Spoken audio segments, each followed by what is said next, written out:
Hello बच्चों, कैसे हो आप सब? बेटा आज हम तैयारी करेंगे अपने इंटरनेशनल बिजनेस की जून 25 एग्जामिनेशंस के लिए। ये वीडियो बेटा बीकॉम ऑनर्स बीकॉम प्रोग्राम दोनों बच्चों के लिए रेलेवेंट है एंड इस वीडियो को बिल्कुल एंड तक देखना बिकॉज इस वीडियो के अंदर मैं आपको एक बहुत इंपॉर्टेंट चीज बताने वाली हूँ। इस वीडियो के अंदर हम सारे करेंगे ए कैटेगरी के क्वेश्चन। अब मैम ए कैटेगरी क्वेश्चन कौन से होते हैं? ये बेटा आपके मोस्ट रिपीटेड क्वेश्चन होते हैं। आप एक चीज समझो, एग्जामिनेशन के अंदर ना आपके तीन कैटेगरी के क्वेश्चन होते हैं, A B C.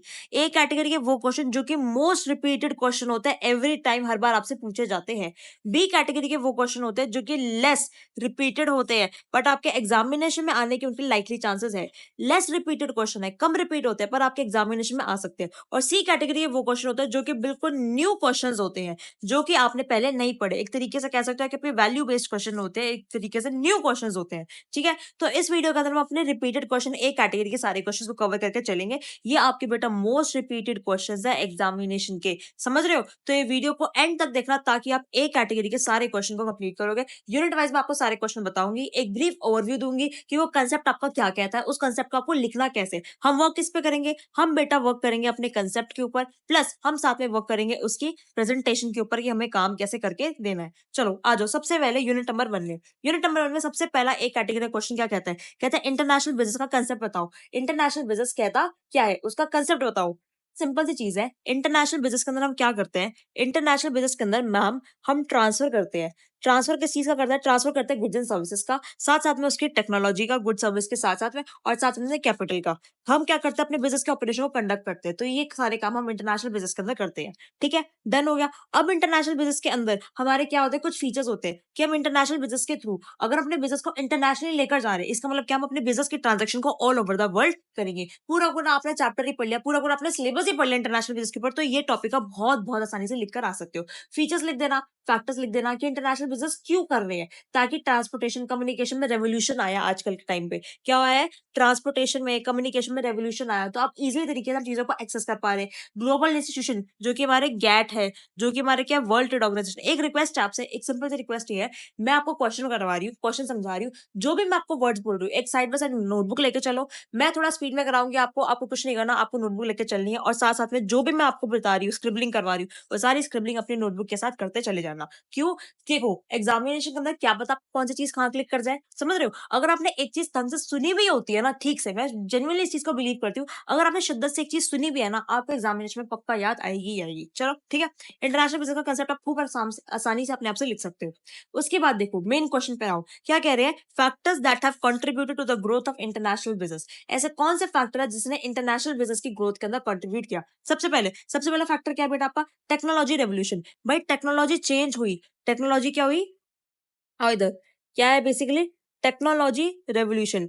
Technology change हुई, टेक्नोलॉजी के चेंज की वजह से हमें नीड फील हुई कि अब हम अपने बिजनेस को क्या लेके जाएंगे? इंटरनेशनल लेके जाएंगे। हमारी ट्रांसपोर्टेशन की, हमारी कम्युनिकेशन की फैसिलिटीज और अच्छी हो गई, जिसकी वजह से हम इंटरनेशनल बिजनेस के टुवर्ड्स ज्यादा इंक्लाइन होते जा रहे हैं। हमारा जो कॉम्पिटिशन है, हम चाहते हैं कॉम्पिटिशन के अंदर एफिशिएंसी है, इफेक्टिवनेस है, ऑप्टिमम यूटिलाइजेशन और रिसोर्सेज का।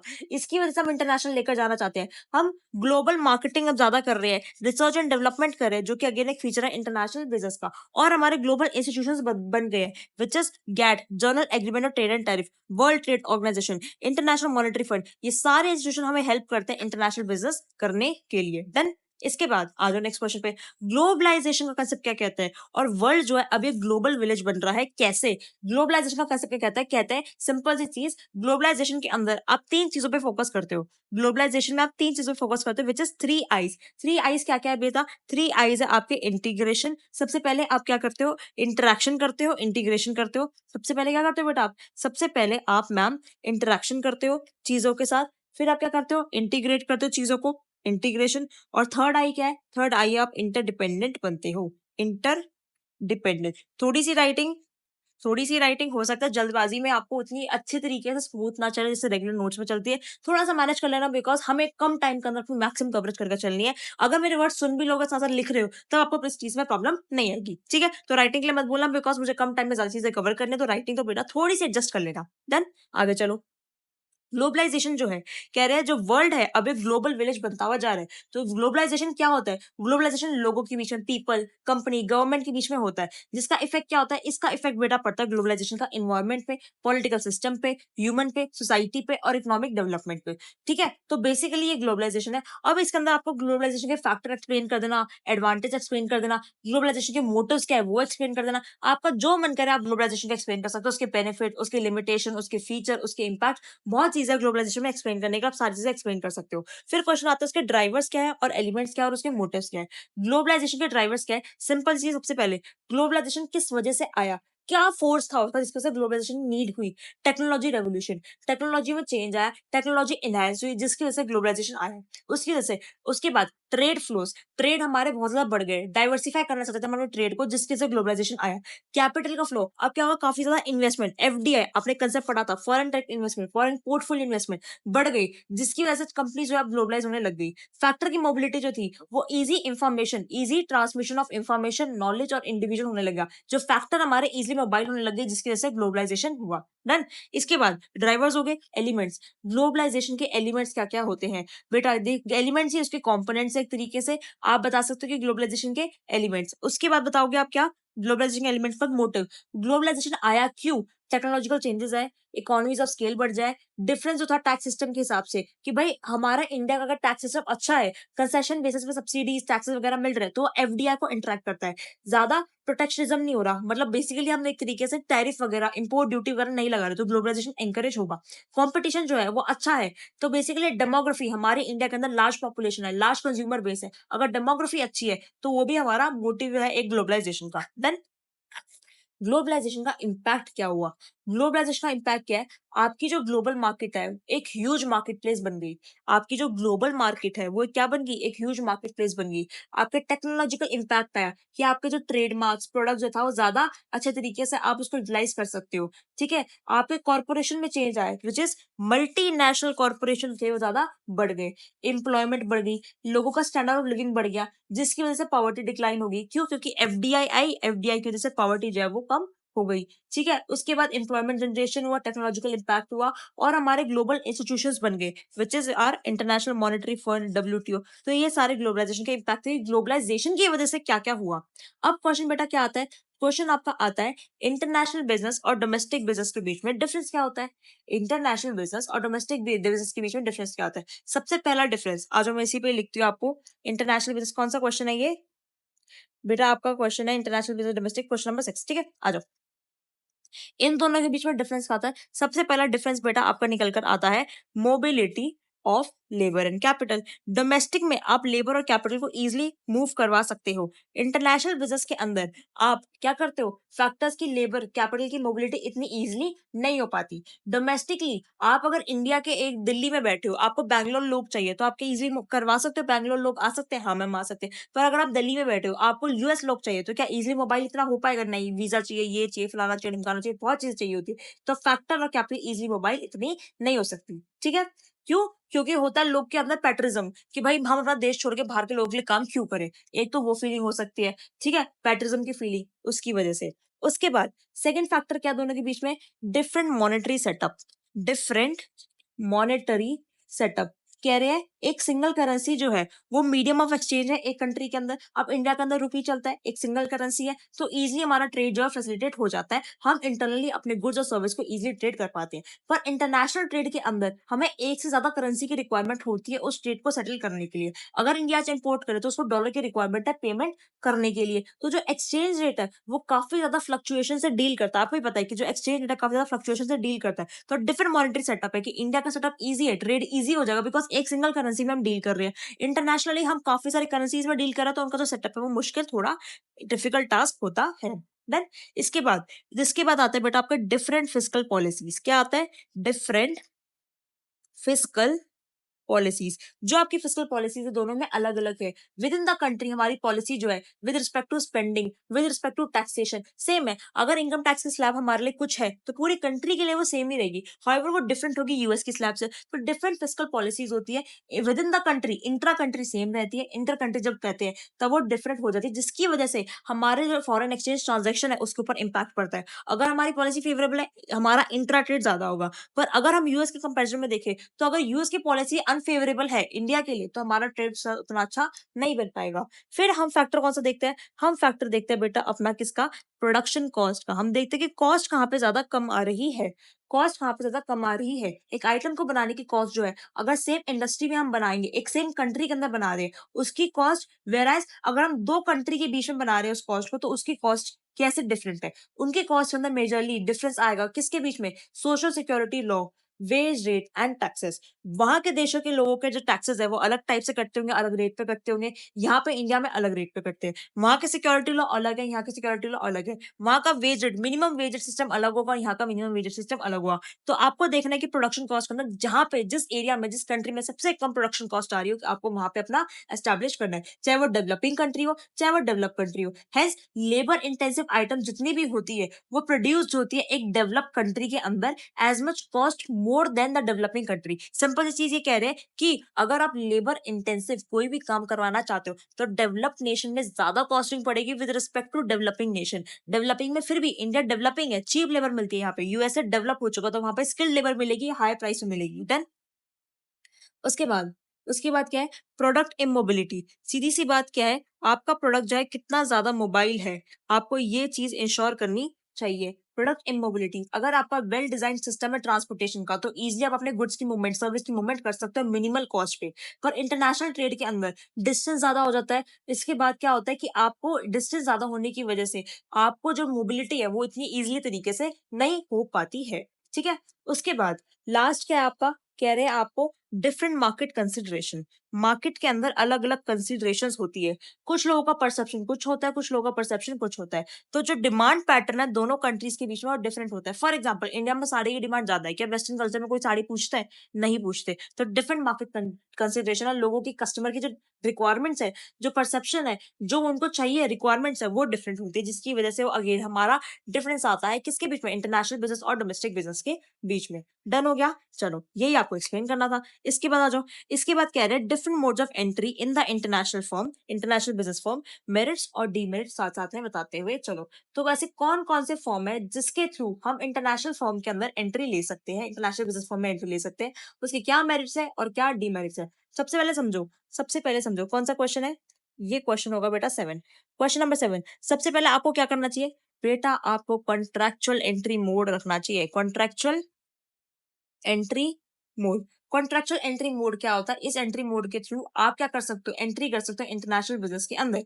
Different types of entry mode क्या हो सकते हैं, बेसिकली ये डिफर करते हैं with respect to risk and control. अगर जितना रिस्क आप लेना चाहते हो उसके हिसाब से वो डिफरेंट मोड्स एंट्री के बनते हैं। ठीक है, दो तरीके होते हैं, मैं आपको बता देती हूँ। दो तरीके होते हैं एंट्री के, एक तो होता है आपका क्या, इक्विटी मोड, और दूसरा होता है बेटा आपका क्या, नॉन इक्विटी मोड। अगर मुझे किसी भी इंटरनेशनल बिजनेस के अंदर एंट्री करनी है तो दो तरीके, इक्विटी मोड और non equity mode. Equity mode के अंदर क्या कर रहे हैं, इक्विटी मोड के अंदर हम उसके साथ जॉइंट वेंचर या होल्डी ऑन सब्सिडरी बना रहे हैं। नॉन इक्विटी मोड के अंदर हम क्या कर रहे हैं, हम एक्सपोर्ट करते हैं या फिर हम क्या बनाते हैं, हम कॉन्ट्रैक्चुअल एग्रीमेंट्स बनाते हैं। ठीक है, ये चीज क्लियर होगी, इक्विटी मोड में क्या जाएगा और नॉन इक्विटी मोड में क्या जाएगा। ठीक है, कॉन्ट्रैक्चुअल एग्रीमेंट में क्या चीजें आती है, तो हम कॉन्ट्रैक्चुअल एग्रीमेंट में क्या कर सकते हैं, पैसा नहीं दे रहे, इक्विटी नहीं दे रहे, पर उसके बदले क्या कर सकते हैं हम, कैसे इंटरनेशनल बिजनेस में काम कर सकते हैं, लाइसेंसिंग के थ्रू, फ्रेंचाइजिंग के थ्रू, और तीसरा क्या है बेटा आपका, ट्रंकी प्रोजेक्ट्स के थ्रू। ठीक है, तीसरा क्या है आपका बेटा, टर्नकी टर्नकी प्रोजेक्ट्स। ठीक है, आई होप आपको क्लियर हो गया होगा। चलो आगे चलते हैं।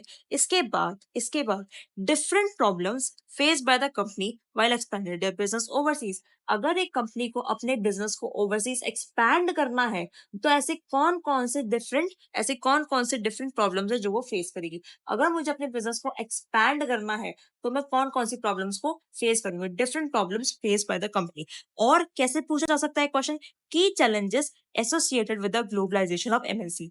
एमएनसी के ग्लोबलाइजेशन की वजह से क्या चैलेंजेस फेस करने पड़ रहे हैं। आ जाओ फटाफट से चैलेंजेस लिख देती हूँ आपके लिए। आ जाओ इसके ऊपर चैलेंजेस क्या क्या हम फेस कर रहे हैं। सबसे पहले तो क्या है, कल्चरल डिफरेंस। भाई ग्लोबलाइजेशन आया, पर हमारे लिए क्या ले आया, कल्चरल डिफरेंसेस ले आया। क्यों, हमारे साथ कम्युनिकेशन बैरियर्स होने लग गए, हम मिसअंडरस्टैंड करते हैं उनकी लोकल कस्टम्स को, लोकल लैंग्वेज को। ठीक है, उसके बाद ग्लोबलाइजेशन की वजह से हमारे पास क्या आया, हमारे पास बेटा रेगुलेटरी एंड लीगल इश्यूज आए, ट्रेड रिस्ट्रिक्शन इश्यूज आए। हम अपनी इकोनॉमी के अंदर अगर हमें कोई भी चीज एक्सपोर्ट करनी है तो हम कर पा रहे हैं, पर इंपोर्ट करने तो हमें हैवी ड्यूटीज टैरिफ कोटा देना पड़ेगा, तो ट्रेड के रिस्ट्रिक्शंस आई। साथ साथ में ग्लोबलाइजेशन की वजह से हमारे पास क्या आया, पॉलिटिकल रिस्क आया, कि मान लो अगर पॉलिटिकली सब चीजें अनरेस्ट चल रही है, डिप्लोमेटिक टेंशन चल रही है, तो उस टाइम पे क्या काम करेंगे। इकोनॉमी के अंदर क्या आए, चैलेंजेस आए। इकोनॉमी में चैलेंजेस जो होती है, ये भी चीजें वो फेस करता है। मान लो करेंसी के अंदर एक्सचेंज रेट फ्लक्चुएशन चल रही है बहुत वाइड, फ्लेक्सिबल एक्सचेंज रेट के थ्रू फ्लक्चुएशंस चल रही है, तो वो भी हमारे लिए क्या है, एक प्रॉब्लम जो कि एमएनसी फेस करती है। देन उसके बाद क्या है आपका, ethical and environmental concern. Ethical and environmental concern का मतलब क्या है, आपकी रेपुटेशन डैमेज हो रही है। ठीक है, प्रेशर है कि आप सस्टेनेबल प्रोडक्ट्स बनाओ, तो अगेन ये सारी प्रॉब्लम भी वो फेस कर रहा है। अगर आप अच्छे से काम नहीं कर रहे, आपकी हाई ऑपरेटिंग कॉस्ट चल रही है, तो ये आपकी प्रॉब्लम है जो कि एमएनसी फेस करती है ग्लोबलाइजेशन की वजह से, हाई ऑपरेटिंग कॉस्ट। ठीक है, इंटेलेक्चुअल प्रॉपर्टी का आपके ऊपर रिस्क है। आपने जो भी प्रॉपर्टी है, जो भी आपके पास एग्रीमेंट्स है, इंटैंजिबल्स है, वो आप डोमेस्टिक कंट्री में जाके शेयर करोगे, बाहर की कंट्री में जाके शेयर करोगे, तो उसका भी आपके पास रिस्क है। और रिस्क क्या हो सकता है, और रिस्क है बेटा आपका एक्सचेंज रेट की फ्लक्चुएशन का। एक्सचेंज रेट के अंदर क्या होता है, फ्लक्चुएशंस चल रही है, एक्सचेंज रेट में क्या चल रहा है, फ्लक्चुएशंस चल रही है, जिसकी वजह से अगेन ये क्या बन जाएगा, आपके लिए एक रिस्क बन जाएगा। ठीक है, फिर हमारा एक क्वेश्चन आता है क्या, कॉम्प्लेक्सिटीज ऑफ इंटरनेशनल बिजनेस। अब इंटरनेशनल बिजनेस के अंदर क्या कॉम्प्लेक्सिटीज है, इंटरनेशनल बिजनेस क्यों कॉम्प्लेक्स है, कॉम्प्लेक्सिटीज क्या है। भाई देखो, सिंपल सी चीज क्या कह रहे हैं, इंटरनेशनल बिजनेस के अंदर डिफरेंट लेबर मिक्स है। क्या है बेसिकली, डिफरेंट आपका लेबर का मिक्स है। डिफरेंट लेबर मिक्स का मतलब क्या होता है, आपकी लेबर जो है वो चीप भी है, आपकी लेबर जो है वो कॉस्टली भी है। चीप कौन सी है, जो अनस्किल्ड है, सेमी स्किल्ड है। कॉस्टली कौन सी है, जो कि ज्यादा स्किल्ड है। तो बेसिकली इंटरनेशनल बिजनेस के अंदर आपको कॉम्प्लेक्सिटीज आती है कि आपको लेबर का एक्यूरेट मिक्स आप देख नहीं पाते। अब इंडिया के अंदर चीप लेबर है क्योंकि वो सेमी स्किल्ड और अनस्किल्ड है। यूएस के अंदर मेजरली जितने भी है 90% मोर स्किल्ड है या फिर फुल्ली स्किल्ड है, तो वहां पे लेबर मिक्स होगा, वो डिफरेंट होगा। देन उसके बाद हमारा हर कंट्री के अंदर इंटरनेशनल बिजनेस अगर हम करना चाहते हैं, तो जितनी भी कंट्रीज के अंदर हम काम करना चाहते हैं, उनके पॉलिटिकल उनके बेटा पॉलिटिकल, लीगल एंड उनके इकोनॉमिक सिस्टम जो होते हैं, उनको हमें अडॉप्ट करना पड़ेगा, बिकॉज सबके डिफरेंट होते हैं। इंडिया का पॉलिटिकल लीगल इकोनॉमिक चेंज है, डिफरेंट है विद रिस्पेक्ट टू अमेरिका का पॉलिटिकल लीगल और इकोनॉमिक। हमें अप्रोप्रिएट पॉलिसीज को अडॉप्ट करना चाहिए ताकि हम इस कॉम्प्लेक्सिटी को फेस कर पाए। दूसरी बात, आपको क्या करना चाहिए, आपको अपनी मनी को कन्वर्ट करना पड़ता है दूसरी करेंसी में, उनके साथ ट्रांजेक्शन करने के लिए। अगर आपने रॉन्ग पॉलिसी अडॉप्ट कर लिया, तो आपका लार्ज अमाउंट ऑफ मनी जो है वो लूज हो जाएगी, खराब हो जाएगी। अगर आपने सही से काम नहीं किया, इंटरनेशनल बिजनेस के अंदर आपने रॉन्ग पॉलिसी या फिर कह सकते हो रॉन्ग डिसीजन ले लिया, तो खूब सारा पैसा आपका खराब हो सकता है। ठीक है, और उसके बाद आपको वर्क करना पड़ेगा with in limits of government. Government की लिमिट्स के अंदर रह के, गवर्नमेंट ने जो रिस्ट्रिक्शंस लगाई है, उस रिस्ट्रिक्शंस की उन लिमिट्स के अंदर रह के, विद इन लिमिट्स इम्पोज, उसके अंदर रह के आपको सारी अपनी वर्किंग, आपसे सारे काम करने पड़ेंगे। ठीक है, तो समझ में आ गया कि इंटरनेशनल बिजनेस जो होता है वो क्यों डिफरेंट है, बिकॉज कंट्री हमारी डिफरेंट है। दो अलग अलग कंट्रीज है, दो अलग अलग कंट्रीज के अंदर क्या होता है, उनकी स्पेसिफाइड रेंज ऑफ प्रॉब्लम्स होती है, उनकी अलग अलग प्रॉब्लम्स होती है जो बहुत ज्यादा वाइडर होती है, कॉम्प्लेक्स होती है। डोमेस्टिकली प्रॉब्लम इतनी ज्यादा वाइडर कॉम्प्लेक्स नहीं होती, इंटरनेशनली बहुत ज्यादा होती है।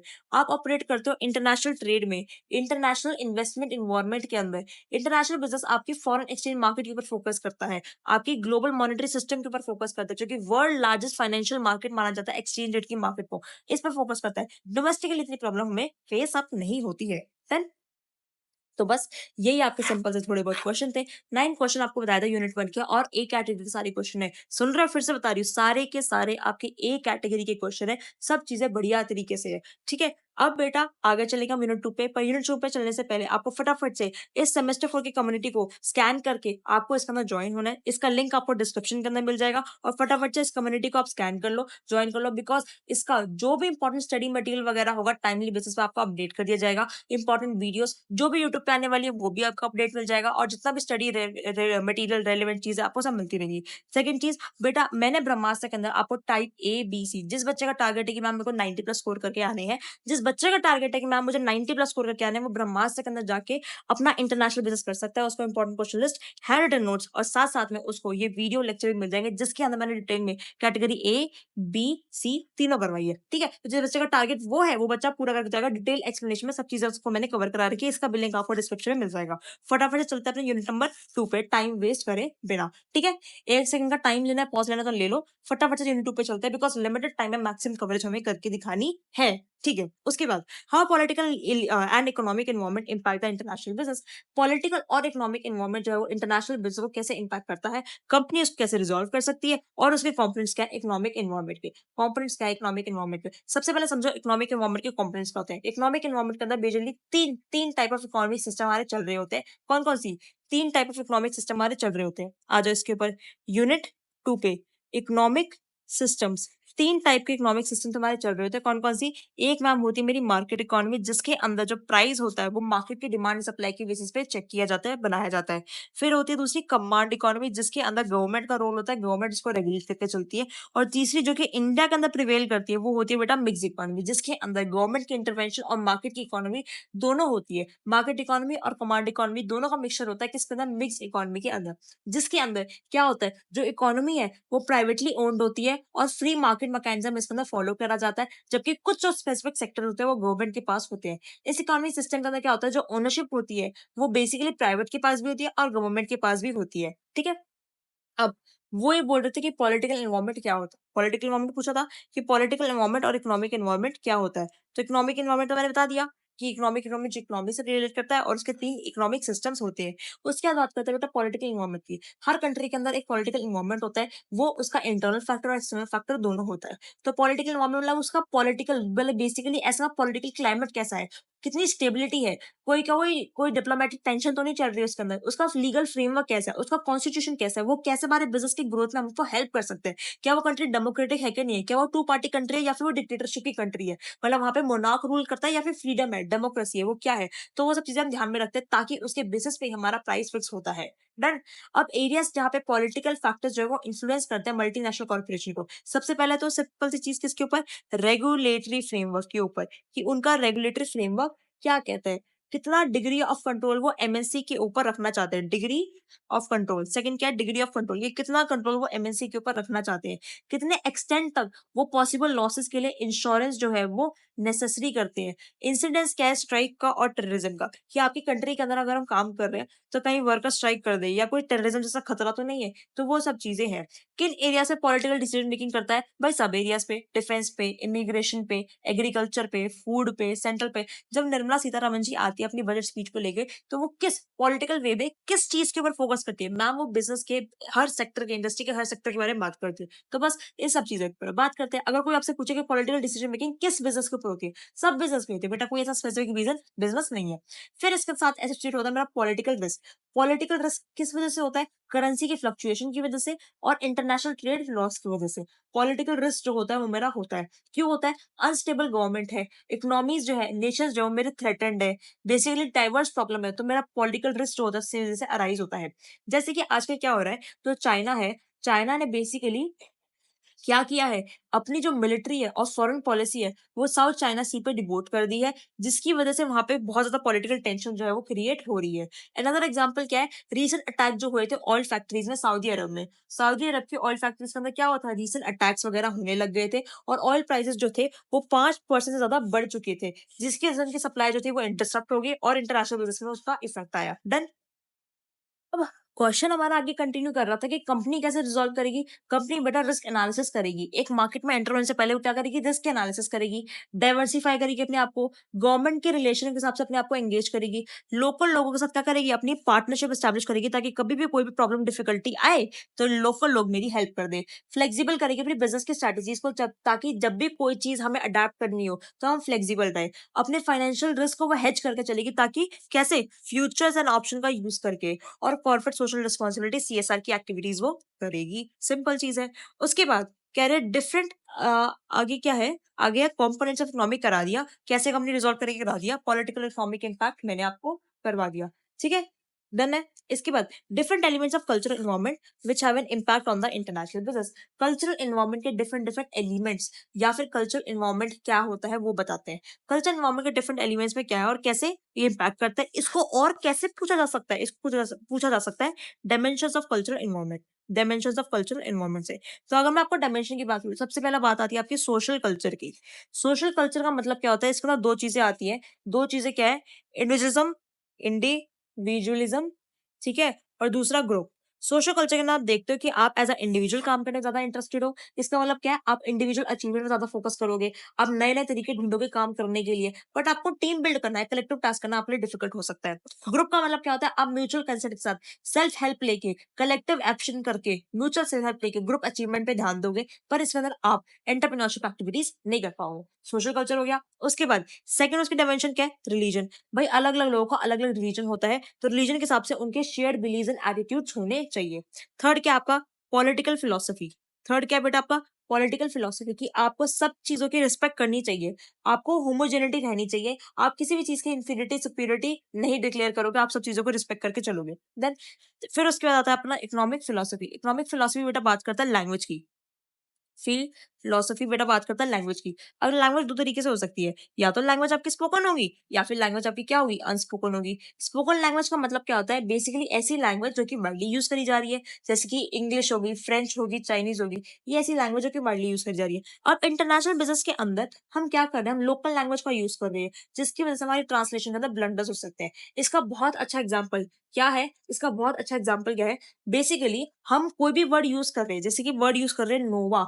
अब जीटी ने ग्रैंड, आपका एक तरीके से कोई भी कंपनी है जिसने अपनी गाड़ी का नाम रखा नोवा, लेट सपोज, तो नोवा का मतलब क्या होता है, नोवा का मतलब होता है उनके लिए तो स्टार हुआ, नोवा का मतलब स्टार, पर अदर लैंग्वेज के अंदर नोवा का मतलब क्या हो जाता है, नो नो इट, मतलब ये अच्छे से काम नहीं करेगा।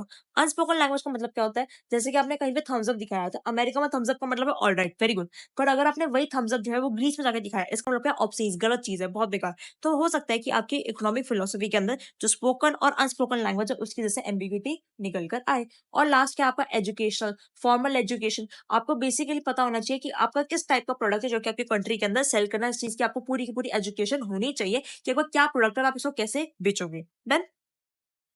उसके बाद political environment face by MNC. MNC के थ्रू कौन सा पॉलिटिकल एनवायरनमेंट फेस किया जाता है और वो कैसे पॉलिटिकल रिस्क क्रिएट करता है बिजनेसमैन के लिए। तो वही है पॉलिटिकल एनवायरनमेंट, तो मैंने आपको समझा ही दिया कि basically political system solve, political system जो कि एमएनसी फेस करती है। हर एमएनसी जो है वो अलग अलग कंट्रीज में जाके काम करती है, अलग अलग कंट्रीज का ना अलग अलग पॉलिटिकल सिस्टम प्रेवलेंट होता है, अलग अलग कंट्रीज में अलग अलग पॉलिटिकल सिस्टम प्रेवलेंट होता है। अब पॉलिटिकल सिस्टम दो तरीके से होते हैं, या तो बेसिकली फोकस करेगा कलेक्टिज्म की, कि सब लोग साथ मिलके काम करेंगे, या फिर फोकस करेगा किसके ऊपर, डेमोक्रेसी के ऊपर, या तो कलेक्टिज्म के ऊपर या फिर डेमोक्रेसी के ऊपर। कलेक्टिज्म का मतलब क्या होता है, सब लोग जो है, कलेक्टिज्म, कलेक्टिज्म और डेमोक्रेसी सेम चीज है, कि लोग कलेक्टिव काम कर रहे हैं मतलब डेमोक्रेसी में काम कर रहे हैं। और इसका अगेंस्ट में क्या है, इसके अगेंस्ट में बेटा आपका क्या, इंडिविजुअलिज्म, ठीक है, कलेक्टिज्म, इंडिविजुअलिज्म, या फिर डेमोक्रेसी वर्सेस टॉटलिटेरिज्म, ठीक है। थोड़ी सी स्पेलिंग है आप देख लेना। चलो, तो इसका मतलब क्या था, कलेक्टिज्म का लोग जो है वो कलेक्टिव एक्शन पे काम करेंगे, डेमोक्रेसी का मतलब क्या है, फ्रीडम से काम करें कलेक्टिव एक्शन पे, इंडिविजुअलिज्म का मतलब क्या है, इंडिविजुअल फ्रीडम होनी चाहिए और वो मोनोपोलाइज होना चाहिए। जैसे कि चाइना, चाइना के अंदर बेटा आपकी क्या है, इंडिविजुअल फ्रीडम भी है, साथ साथ में आपका टॉटलिटेरिज्म भी है, तो बेसिकली आपका मिक्स ब्लेंड है चाइना के अंदर। डन है। पॉलिटिकल रिस्क क्या होता है, जो कि पॉलिटिकल इन्वायरमेंट ऐसा रिस्क क्रिएट करता है, पॉलिटिकल रिस्क होता है, जो कि पॉलिटिकल डिसीजन ऐसे होते हैं जो कि हमारी कंट्री की, कंपनी में जो काम, जो हमारी कंपनी है उसकी प्रॉफिटेबिलिटी अफेक्ट करते हैं, जैसे कि terrorism, war, disagreement, unstable government, ये ऐसे पॉलिटिकल रिस्क क्रिएट करते हैं। अब इसके कॉन्सिक्वेंसेस क्या हो सकते हैं, करेंसी के प्राइस में फ्लक्चुएशन हो सकती है, और इंटरनेशनल ट्रेड लॉज जो होते हैं वो स्ट्रिक्ट होने चाहिए। डन, क्लियर हो गया। पॉलिटिकल इन्वायरमेंट की चीजें क्लियर हो गई। इसके बाद आगे चलते हैं। आगे क्या कह रहे हैं? आगे कह रहे हैं role of political and legal system in international business. Political और लीगल सिस्टम का क्या रोल है इंटरनेशनल बिजनेस के अंदर? तो देखो, सबसे पहली बात, पॉलिटिकल सिस्टम का क्या रोल है? पॉलिटिकल सिस्टम में बताओ, क्वेश्चन नंबर 4, पॉलिटिकल सिस्टम का क्या रोल है? वो बेसिकली इंश्योर कराता है कि गवर्नमेंट में स्टेबिलिटी मेंटेन रहे। हमारी ट्रेड पॉलिसीज होती है, पॉलिटिकल सिस्टम क्या इंश्योर करता है कि गवर्नमेंट में स्टेबिलिटी रहे, ट्रेड पॉलिसीज अच्छे से मेंटेन करे, फॉरेन इन्वेस्टमेंट जो हो रही है उसके ऊपर वो अपनी रेगुलेशन बनाए। मैं शॉर्ट फॉर्म में लिख रही हूँ, आप फटाफट से अपनी नोटबुक के अंदर अगर लिख रहे हो तो अच्छे से पॉज करके या फिर मेरी स्पीड थोड़ी सी स्लो करके आप आसानी से अपनी चीजें लिख सकते हो। ठीक है। उसके बाद डिप्लोमेटिक रिलेशन, वो देखता है कि भाई हमारे कैसे रिलेशन है और लोगों के साथ, ताकि हम फ्रेंडली रिलेशन बनाए और अपने ट्रेड को प्रमोट करें।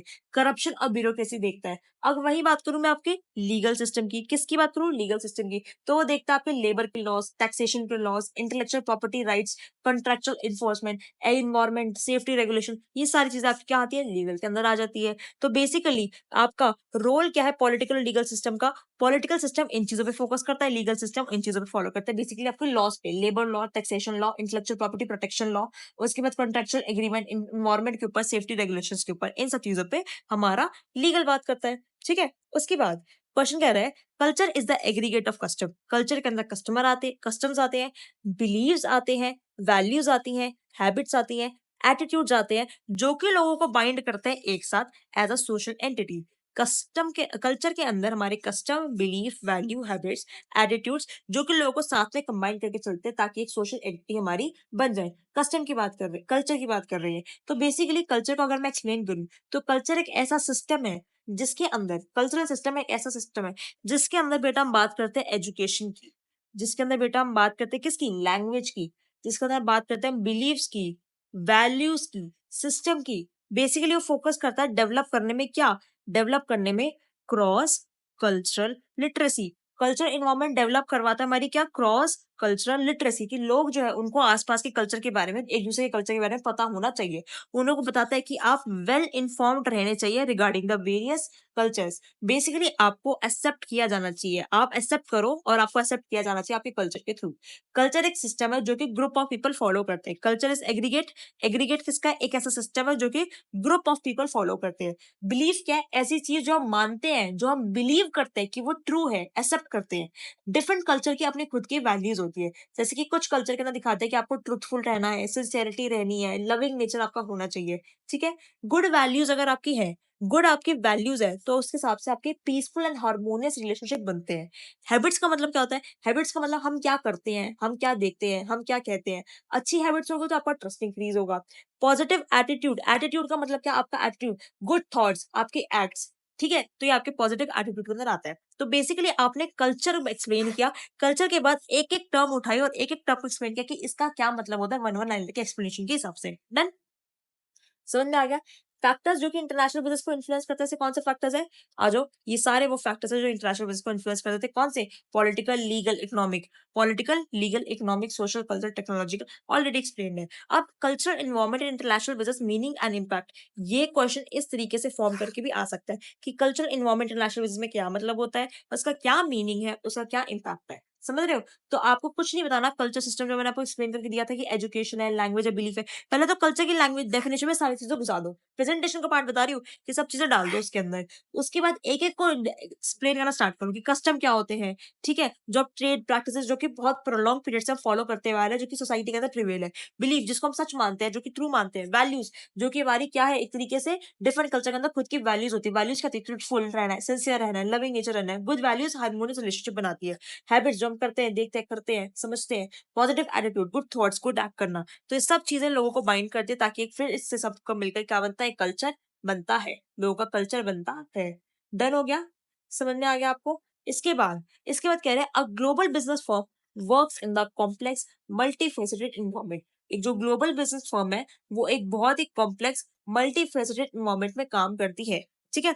अब देखो, ग्लोबल बिजनेस फर्म बहुत सारे कॉम्प्लेक्स और मल्टी फेसेटेड इन्वायरमेंट में काम करती है। इन्वायरमेंट में क्या आते हैं मैम? इन्वायरमेंट में सब चीजें आती है, हमारा पॉलिटिकल सिस्टम भी, लीगल सिस्टम भी, इकोनॉमिक सिस्टम भी, कल्चरल सिस्टम भी। तो चारों सिस्टम हमारे इसके अंदर आते हैं। अगर आप कहो तो मैं आपको यही बना देती हूँ बेटा। बेसिकली मेरे इन्वायरमेंट में सारी चीजें आती है, मेरा पॉलिटिकल भी, लीगल भी, इकोनॉमिक भी, और कल्चरल भी, एनवायरमेंट तो सब चीजें आएंगी। अब ये चीजें कैसे मेरे इंटरनेशनल बिजनेस को इन्फ्लुएंस करती है उसके बारे में ये पूछ रहा है। तो देखो सिंपल सी चीज क्या है, पॉलिटिकल सिस्टम मैंने आपको बता ही दिए, दो तरीके से होते हैं मैम, एक कलेक्टिज्म वर्सेस इंडिविजुअलिज्म, और दूसरा डेमोक्रेसी वर्सेस टॉलिटरिज्म। कलेक्टिज्म का मतलब क्या है, फोकस करेंगे कलेक्टिव गोल पे, इंडिविजुअल का मतलब क्या होता है, फ्रीडम पे फोकस करेंगे इंडिविजुअल की। डेमोक्रेसी का फ्रीडम पे फोकस करेंगे, to the people for the people by the people. और टॉलिटिज्म का फोकस करेंगे बेसिकली पावर, जो पॉलिटिकल पावर जो आपकी मोनोपोलाइज रहनी चाहिए, एक पार्टी के हाथ में रहनी चाहिए। ये सारे डिमेंशंस जो है वो इंटर रिलेटेड है, ये बेसिकली फोकस करते हैं। कलेक्टिज्म जो होता है वो आपका टॉलिटरिज्म के साथ मैच कर जाता है, और इंडिविजुअलिज्म जो होता है डेमोक्रेसी के साथ मैच करता है, कि इंडिविजुअल हमेशा, हर इंडिविजुअल डेमोक्रेटिक रहना चाहिए। डेमोक्रेटिक होने के साथ साथ कलेक्टिज्म की बात करें तो जो कलेक्टिव लोग हैं वो बेसिकली लीडर को फॉलो करते हैं। चाइना का एग्जांपल इसके अंदर चुका देना, ठीक है।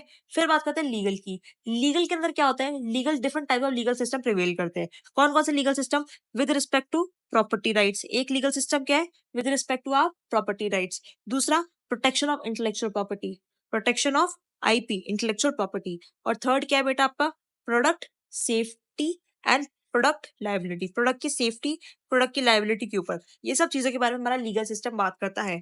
फिर बात करते हैं इकोनॉमिक की। इकोनॉमिक मैंने आपको समझा ही दिया, तीन तरीके से होते हैं, मार्केट इकोनॉमी, कमांड इकोनॉमी, और हमारी मिक्स इकोनॉमी। मार्केट जब प्राइसेस फ्री ऑफ कंट्रोल है, प्राइवेट ऑनरशिप फ्री डोमिनेंट है इसके अंदर, कंट्रीज जो होती है उनको फ्री है कि फ्री मार्केट के अंदर इकोनॉमी में वो एग्जिस्ट कर रही है। कमांड इकोनॉमी में प्राइसेस जो है वो गवर्नमेंट की अथॉरिटी सेट करती है, मार्केट का कोई भी रोल नहीं होता, मिक्स के अंदर दोनों काम कर रहे होते हैं। फिर लास्ट मैंने आपको कल्चर भी समझाया था। कल्चर के अंदर क्या आता है, कल्चर के अंदर आपका, आपकी एजुकेशन, आपका सोशल स्ट्रक्चर, आपकी लैंग्वेज, आपका रिलीजन, आपके एथिकल बिलीव्स, वैल्यू, नॉर्म्स, ये वो फलाना ढिमकाना सब कुछ लिख देना है कल्चर के अंदर, जो भी मैंने आपको कल्चर की डेफिनेशन बताई थी उसके हिसाब से। तो ये सारी चीजें complex multifaceted environment, legal, political, economic, culture, ये बिजनेस फर्म को अफेक्ट करता है, ठीक है। फर्म जो होती है इसको इन्वायरमेंट के अंदर वर्क करती है। डन हो गया, डन हो गया, समझ में आ गया। और यहाँ पे आपकी प्यारी सी यूनिट 2 भी खत्म हो गई। फटाफट से जाके अपने आप को कम्युनिटी में एनरोल कर लो। मैं लास्ट बार बोल रही हूँ, लास्ट बार तो नहीं मैं बोल रही हूँ, अरे कोई बात नहीं, मैं आपको बता रही हूँ, फटाफट से कम्युनिटी में एनरोल कर लेना, आपको सेमेस्टर से हेल्प करने वाली है। एंड चाहते हो आपको अगर फुल करना है, बी कैटेगरी सी कैटेगरी करना है, तो आप अपने इंटरनेशनल बिजनेस के अंदर भी एनरोल कर सकते हो। लिंक दोनों का आपको डिस्क्रिप्शन में बेटा मिल जाएगा। मैं फटाफट से चल रही हूँ आपके यूनिट नंबर 3 के ऊपर। मैं किस पे चल रही हूँ, यूनिट नंबर 3 के ऊपर। सबसे पहला चमचमाता हुआ क्वेश्चन क्या कह रहा है मेरा, प्रोडक्ट लाइफ साइकिल के बारे में। सबसे पहला क्वेश्चन किसके बारे में कह रहा है, प्रोडक्ट लाइफ साइकिल। मैम पढ़ी तो थी मैंने, हाँ पढ़ी थी ना, वही तो पूछ रहे हैं। उसकी इंपॉर्टेंस बताओ, उसके क्रिटिसिज्म बताओ। प्रोडक्ट लाइफ साइकिल की इंपॉर्टेंस क्या है, उसके क्रिटिसिज्म क्या है, और प्रोडक्ट लाइफ साइकिल क्या है, तीनों चीजें हमें इसके अंदर बतानी है।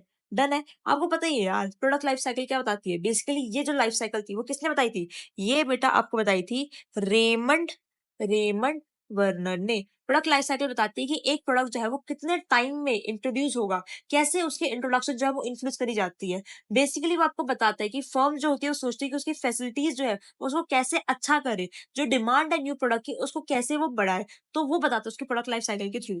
अब देखो सिंपल सी चीज क्या है, लोग जो फर्म होती है, जो कंपनीज होती है, वो ये सोचती है कि जहाँ पे उसकी जो कॉस्ट ऑफ प्रोडक्शन है सबसे कम आएगी, तो वहां पे जाके अपनी इंडस्ट्री का वो काम करवाएंगे। फॉर एग्जाम्पल सबसे बड़ी एग्जाम्पल किसका था, सबसे बड़ा एग्जाम्पल मैं आपको इधर ही लिख देती हूँ, जेरोक्स का था। सबसे बड़ी एग्जाम्पल किसका था, जेरोक्स का था। अब जेरोक्स ने क्या किया, जेरोक्स ने फोटोकॉपी बनाता था, वो यूएस के अंदर बनाता था। अब उसने प्रोडक्शन फैसिलिटी जो थी ग्रेजुअली जापान और ग्रेट ब्रिटेन के अंदर शिफ्ट कर दी, ताकि वहां पे उसको बेनिफिट हो, ताकि उसका जो कॉस्ट ऑफ प्रोडक्शन है वो कम है।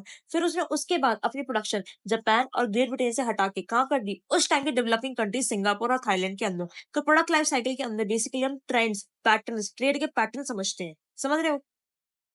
क्रिटिसिज्म क्या है, हमें नहीं पता कि एक जो हमारा प्रोडक्ट है वो उस स्टेज के अंदर कितने टाइम पीरियड तक रहेगा, हमें टाइम स्पैन नहीं पता, क्योंकि हमें एक सेट अमाउंट ऑफ टाइम पता ही नहीं। एक प्रोडक्ट जो है ग्रेजुअली ग्रोथ फेज में बहुत ज्यादा है पर डिक्लाइन में बहुत कम है, या फिर इंट्रोडक्शन में बहुत टाइम लग गया पर इंट्रोडक्शन होते ही वो डिक्लाइन हो गया, तो आपको पता नहीं चलता कि एक फेज में वो कितने टाइम पीरियड तक रहेगा, समझ रहे हो। तो आप उसको डिटरमाइन भी नहीं कर सकते।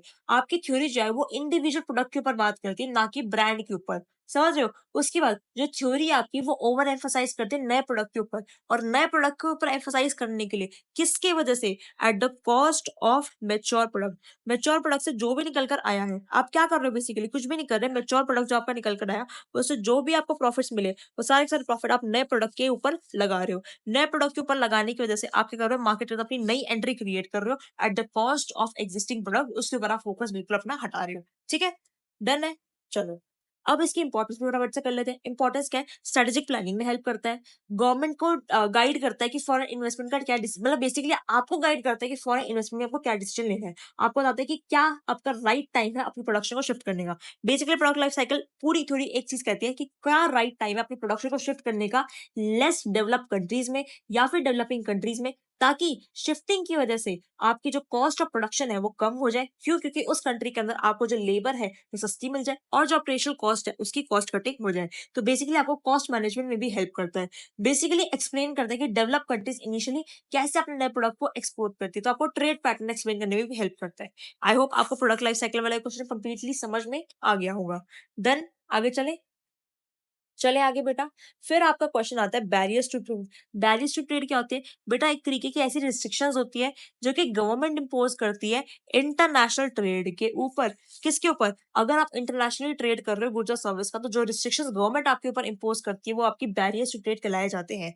अब दो तरीके से होते हैं, या तो आपके टैरिफ होते हैं या फिर आपके क्या होते हैं, नॉन टैरिफ होते हैं। टैरिफ होते हैं, नॉन टैरिफ होते हैं। टैरिफ के दो क्लासिफिकेशन है। कौन कौन से? एक तो होते हैं बेटा आपके स्पेसिफिक टैरिफ, और दूसरा कौन सा होता है? दूसरा होता है मैम मेरा एक ad valorem tariff. Specific tariff और एड वैलोरम टैरिफ दोनों में डिफरेंस क्या होता है? स्पेसिफिक मतलब क्या होता है? Fix charge. भाई 1 मंगा, 10 मंगा, 50 मंगा, 1000 मंगा, फिक्स आपको इतने पैसे देने हैं। एड वैलोरम का मतलब क्या होता है? बेसिकली एक फिक्स चार्ज का मतलब क्या होता है? देखो, अगर मैं ये कहती हूँ सिंपल चीज कि अगर आप एक बाइसाइकिल मंगा रहे हो तब आपको 100 रुपए देने हैं।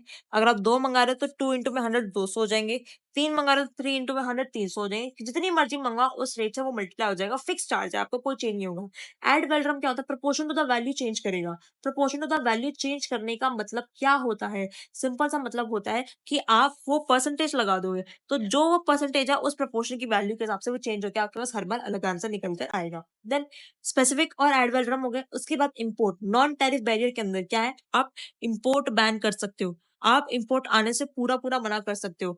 आप इंपोर्ट के ऊपर क्या लगा सकते हो? लाइसेंस लगा सकते हो कि कोई भी पर्सन इंपोर्ट नहीं कर सकता unless and otherwise he has such licence. आप इंपोर्ट के लिए क्या कर सकते हो? अपनी करेंसी को ओवर वैल्यू कर सकते हो। ओवर वैल्यू कर सकते हो आप अपनी करेंसी को। आप क्या कर सकते हो? आप कॉम्प्लेक्स कर सकते हो रेगुलेटरी इन्वायरमेंट को। इन्वायरमेंट को आप कॉम्प्लेक्स कर सकते हो और एक्सपोर्ट के लिए सब्सिडीज दे सकते हो ताकि इंपोर्ट ऑटोमेटिकली कम हो जाए। Then tariff non tariff clear हो गए। और यही आपके क्या थे? कमर्शियल पॉलिसी इंस्ट्रूमेंट्स थे। तो मैंने आपको टैरिफ नॉन टैरिफ उसकी क्लासिफिकेशन बताई। ये आपके कमर्शियल पॉलिसी इंस्ट्रूमेंट्स थे। टैरिफ का मतलब क्या था? टैरिफ का सिंपल सा मतलब होता है टैक्स ऑन इंपोर्ट। इंपोर्ट के ऊपर टैक्स लगाना। ये बेसिकली जो इंपोर्ट पे हम टैक्स लगा रहे हैं वो उसके कॉस्ट में ऐड हो जाता है और अल्टीमेटली जो कॉस्ट है वो हमारे कंज्यूमर को या कस्टमर को पे करनी पड़ती है।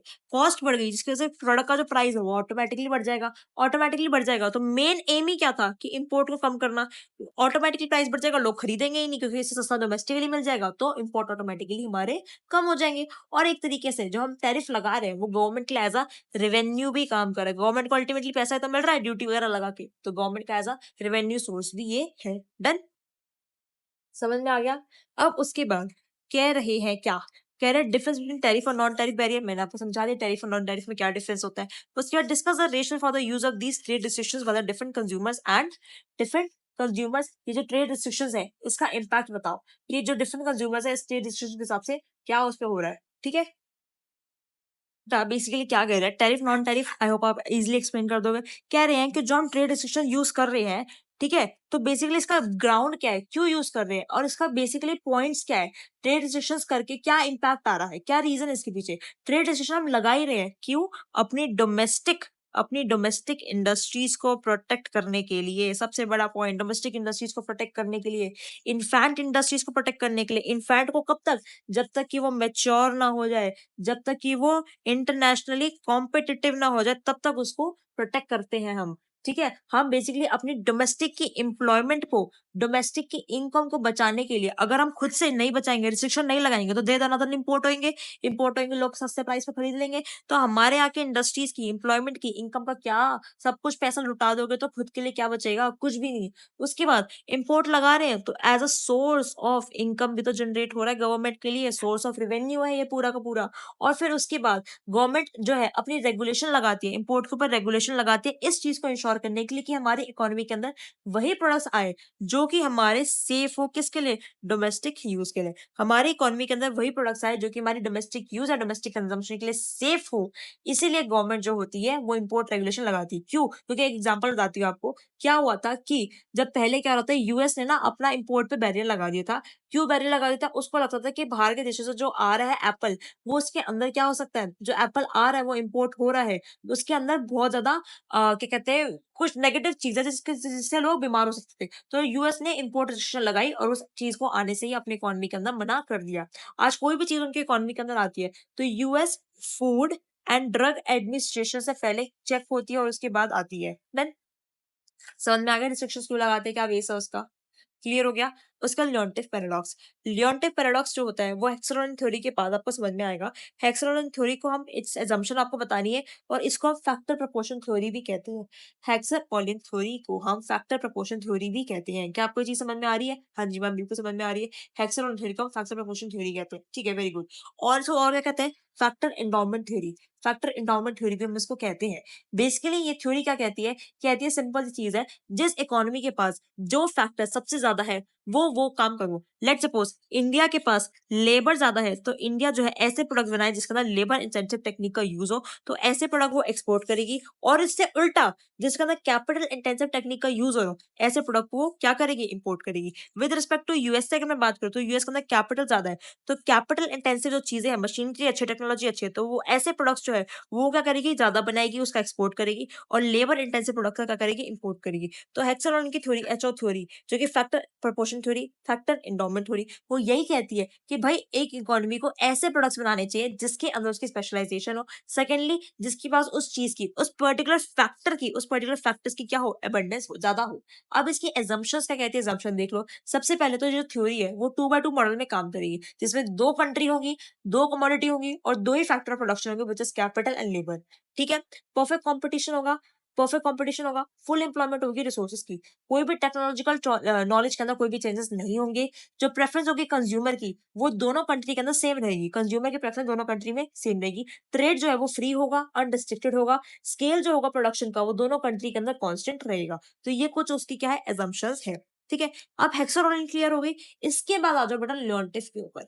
इसके बाद आपको बताऊंगी, अब आपको समझ में आएगा कि लियोंटिफ का पैराडॉक्स क्या कहते हैं। लियोंटिफ का पैराडॉक्स जो है वो कॉन्ट्राडिक्ट करता है हमारी हेक्सागोनल थ्योरी को। जो सिंपल सी चीज ये कहता है कि भाई अच्छा आपने कहा कि यूएसए जो है वो कैपिटल इंटेंसिव टेक्निक का यूज करना चाहिए। भाई अल्टीमेटली तो मैंने ये देखा कि यूएसए जो है वो एक्सपोर्ट ही लेबर इंटेंसिव प्रोडक्ट का कर रहा है और इंपोर्ट कर रहा है कैपिटल इंटेंसिव प्रोडक्ट का। तो जो मैंने थ्योरी में पढ़ा उसका रियलिटी में उल्टा हो रहा है, और ये लियोंटिफ पैराडॉक्स जी बता रही है। ये लियोंटिफ जो है वो बता रही है। समझ में आ गया? वेस्ली लियोंटिफ, इनका नाम क्या था, वेस्ली लियोंटिफ, WASSILY, वेस्ली लियोंटिफ। 1953 में उसने हेक्सागोनल थ्योरी को टेस्ट किया और क्या पाया कि जो थ्योरी है वो उल्ट-पुल्ट बता रही है। अब ये 3 रीजन उसने दिए। हेक्सल बेसिकली लियोंटिफ ने इस चीज के लिए 3 रीजन दिए कि ऐसा क्यों हो रहा है। मैं ये कह रहा था कि यूएस कैपिटल इंटेंसिव टेक्निक को यूज करनी चाहिए, उस चीज का वो एक्सपोर्ट करेगी, वो अल्टीमेटली लेबर इंटेंसिव का एक्सपोर्ट क्यों कर रही है। उसके रीजन है सबसे पहला रीजन क्या है बेटा उसका, existence of trade barrier. Existence है ट्रेड बैरियर का। जो यूएस है वो लेबर इंटेंसिव चीजों का इंपोर्ट कर रही थी, वो उसके कम हो गए, बिकॉज यूएस ने ये सोचा था कि वो अपने अमेरिकन की जॉब को प्रोटेक्ट करेंगे, सेव करेंगे। यूएस इंपोर्ट किसका करना था, उसको इंपोर्ट करना था लेबर इंटेंसिव प्रोडक्ट्स का इंडिया से। पर उसने वो इंपोर्ट जो है वो बहुत ज्यादा कम कर दिया, क्योंकि उसको वहां के लोगों की, अमेरिका के लोगों की जॉब्स वगैरह एम्प्लॉयमेंट बचानी थी। तो अगर लेबर इंटेंसिव प्रोडक्ट आए नहीं तो यूएस को खुद को बनाने पड़ेंगे, खुद को बनाएंगे तो ऑफ कोर्स एक्सपोर्ट भी वो उसी चीज का बनेगा। सिंपल सी चीज समझ में आता है। सेकंड सेकंड क्या है बेटा, importance of natural resource. Second क्या है आपका, importance of natural resource. Simple चीज क्या है कि आप कभी भी कोई सामान मंगवाते हो तो एज अ नेचुरल रिसोर्स आपके साथ क्या आती है, कैपिटल इंटेंसिव चीजें आती है। देन कैपिटल इंटेंसिव चीजें आती है, तो as a natural resource and capital दोनों ही यूज होते हैं प्रोडक्शन करने के लिए, जिसकी वजह से कंपनी जो हो, वो एक जो कंट्री है वो इंपोर्ट कर रही है हमारी कैपिटल इंटेंसिव गुड्स को, जो कि एक्चुअली इंपोर्ट कर रही है हमारे नेचुरल रिसोर्सेज को। ठीक है। थर्ड क्या है हमारा, थर्ड है बेटा हमारा prevalence of factor intensity. Prevalence of factor intensity. Simple सा मतलब इसका ये है, सिंपल सा मतलब वन लाइन में क्या है, प्राइस। अगर जो प्राइस है लेबर और कैपिटल का चेंज हो गया, हमें लगता था कि लेबर जो है चीप रेट पे इंडिया से मिल जाएगी, तो लेबर का इंपोर्ट करते हैं, कैपिटल जो टेक्निक होती है वो अच्छे प्राइस में हम बेच देंगे, ये हम सोच के चल रहे थे। पर अगर प्राइस में चेंज हो गया, लेबर इंटेंसिव महंगा हो गया, कैपिटल इंटेंसिव सस्ता हो गया, तो ऑफ कोर्स क्या होगा, वो सस्ता वाला खरीदेंगे, कैपिटल इंटेंसिव खरीदेंगे और लेबर इंटेंसिव बनाएंगे। सिंपल चीज, रिलेटिव मिक्स जो है कैपिटल और लेबर का प्रोडक्शन प्रोसेस के अंदर, वो क्या होगा, capital intensive to labour intensive हो जाएगा। कैपिटल वाला खरीदेंगे और लेबर वाला बेचेंगे। कैपिटल इंटेंसिव टेक्निक का यूज करके जो सामान बना वो खरीद लेंगे क्योंकि वो सस्ता हो चुका है, और लेबर इंटेंसिव को बेच देंगे क्योंकि वो महंगा हो चुका है। देन ये प्रिवेल करेगा, या फिर इसका वाइस वर्सा भी हो सकता है अगर इंडिया का केस लेकर चलते हैं तो। देन आगे चलते हैं। बीओपी क्या होता है? बीओपी बेसिकली एक ऐसी स्टेटमेंट है जिसके अंदर हम दिखाते हैं हमारी रिसेप्शन पेमेंट्स। बीओपी क्या है? Statement showing the reception payments, ठीक है। बेसिकली रिकॉर्ड करता है हमारे इनफ्लोस को, आउटफ्लो को, फॉरेन एक्सचेंज के। डबल आईटी सिस्टम पे काम करता है। रिसिप्ट क्रेडिट साइड आएंगे, पेमेंट जो होगी हमारी सारी सारी डेबिट साइड पर आएंगी। किस चीज की पेमेंट, किस चीज की रिसिप्ट में? फॉरेन एक्सचेंज की पेमेंट, फॉरेन एक्सचेंज की रिसिप्ट। बीओटी और बीओपी में क्या डिफरेंस है भाई? देखो, बैलेंस ऑफ पेमेंट जो है वो एक तरीके की स्टेटमेंट है जो कि कंट्री की सारी ट्रांजेक्शन को रिकॉर्ड करता है। अब सारी का मतलब क्या है? गुड्स की भी, सर्विस की भी, करंट अकाउंट की भी और कैपिटल ट्रांसफर की भी। करंट ट्रांसफर भी है, कैपिटल ट्रांसफर भी। पर बैलेंस ऑफ ट्रेड क्या होता है? सिर्फ वो ट्रांजैक्शन रिकॉर्ड करता है जो कि एक्सपोर्ट और इंपोर्ट ऑफ गुड्स से रिलेट करता है। इसका मतलब क्या है? सिर्फ गुड्स की ट्रांजैक्शन रिकॉर्ड करेगा, सर्विस की वो नहीं करेगा। इसका मतलब क्या है? कैपिटल ट्रांसफर वो बैलेंस ऑफ ट्रेड में रिकॉर्ड नहीं करेगा, सिर्फ और सिर्फ करंट ट्रांसफर वो करेगा। ये क्लियर व्यू देता है, ये पार्शियल व्यू देता है इकोनॉमी का। ये बताता है कि आपकी जो बैलेंस ऑफ पेमेंट है वो रिसिप्ट साइड है, पेमेंट साइड, दोनों टैली होनी चाहिए। ये बताता है कि बीओटी जो फेवरेबल है, अनफेवरेबल है, फिर बैलेंस्ड है। फेवरेबल कब? जब एक्सपोर्ट ज्यादा है, इंपोर्ट से फेवरेबल। एक्सपोर्ट कम है, इंपोर्ट से unfavourable. Export equal to import, हमारा बैलेंस्ड। डन हो गया। इसके मेन कंपोनेंट्स क्या थे? हमारे कैपिटल अकाउंट, करंट अकाउंट। इसका मेन कंपोनेंट क्या है? सिर्फ और सिर्फ करंट अकाउंट। डन हो गया, समझ में आ गया आपको? उसके बाद कौन कौन से मेजर्स हम लेते हैं अपने बीओपी के बैलेंस के डिसइक्विलिब्रियम को ठीक करने के लिए? अगर हमारा डिसइक्विलिब्रियम हो रहा है, सबसे पहले तो इस चीज की अंडरस्टैंडिंग लो कि डिसइक्विलिब्रियम हो ही क्यों रहा है। डिसइक्विलिब्रियम आपका इस रीजन की वजह से हो रहा है कि आपके इंपोर्ट जो है वो एक्सपोर्ट से ज्यादा हो गए हैं, तो इसलिए आपको पेमेंट में डेफिसिट्स हो रहे हैं। डेफिसिट्स हो रहे हैं तो आपको बोरो करना पड़ेगा इस चीज को ठीक करने के लिए। तो आप क्या करो, अगर आपके इंपोर्ट ज्यादा है एक्सपोर्ट से, एक्सपोर्ट कम है इसका मतलब, तो एक्सपोर्ट को बढ़ा दो, एक्सपोर्ट का प्रमोशन करो, इंपोर्ट के ऊपर रिस्ट्रिक्शन लगा दो, इंपोर्ट सब्स्टिट्यूशन करो, जिसकी वजह से इन्फ्लेशन को कंट्रोल करो, अपनी करेंसी की वैल्यू को डिवैल्यू करो, डिवैल्यूएशन करो अपनी करेंसी को, एक्सचेंज पे ऊपर कंट्रोल लगाओ, ठीक है। इंपॉर्टेंस क्या है बीओपी बीओटी की? आपकी इकोनॉमी के अंदर स्टेबिलिटी को इंश्योर करता है, फॉरेन एक्सचेंज के रिजर्व्स को मेंटेन करता है, इंटरनेशनली आपको कॉन्फिडेंस बिल्डअप करता है, एक्सपोर्ट को बढ़ाता है, और फॉरेन डेब्ट पे जो आपकी डिपेंडेंसी होती है उसको कम करता है। हेक्सागोनल मैंने आपको समझाई दी। उसके बाद क्वेश्चन नंबर 7। क्वेश्चन नंबर 7 आपका क्या कहता है? कहता सिंपल सी चीज, थ्योरी ऑफ कंपैरेटिव एडवांटेज बता दो उसके एडवांटेज के साथ, ठीक है। थ्योरी ऑफ कंपैरेटिव एडवांटेज बता दो उसके एडवांटेज के साथ, डिस्कस करो थ्योरी कैसे डिफरेंट है ये एब्सोल्यूट एडवांटेज से। कंपैरेटिव एडवांटेज की थ्योरी जो है वो एब्सोल्यूट एडवांटेज की थ्योरी से कैसे डिफरेंट है, यहाँ पे लिखो एडवांटेज, ठीक है। ये थ्योरी एब्सोल्यूट एडवांटेज की थ्योरी से कैसे डिफर है? देखो, एडम स्मिथ ने थ्योरी दी थी, थ्योरी ऑफ कंपैरेटिव एडवांटेज, जिसमें एडम स्मिथ भाई ने ये कहा था कि आप एक कंट्री को वो चीज बनानी चाहिए जिसके अंदर उसको एब्सोल्यूट एडवांटेज है।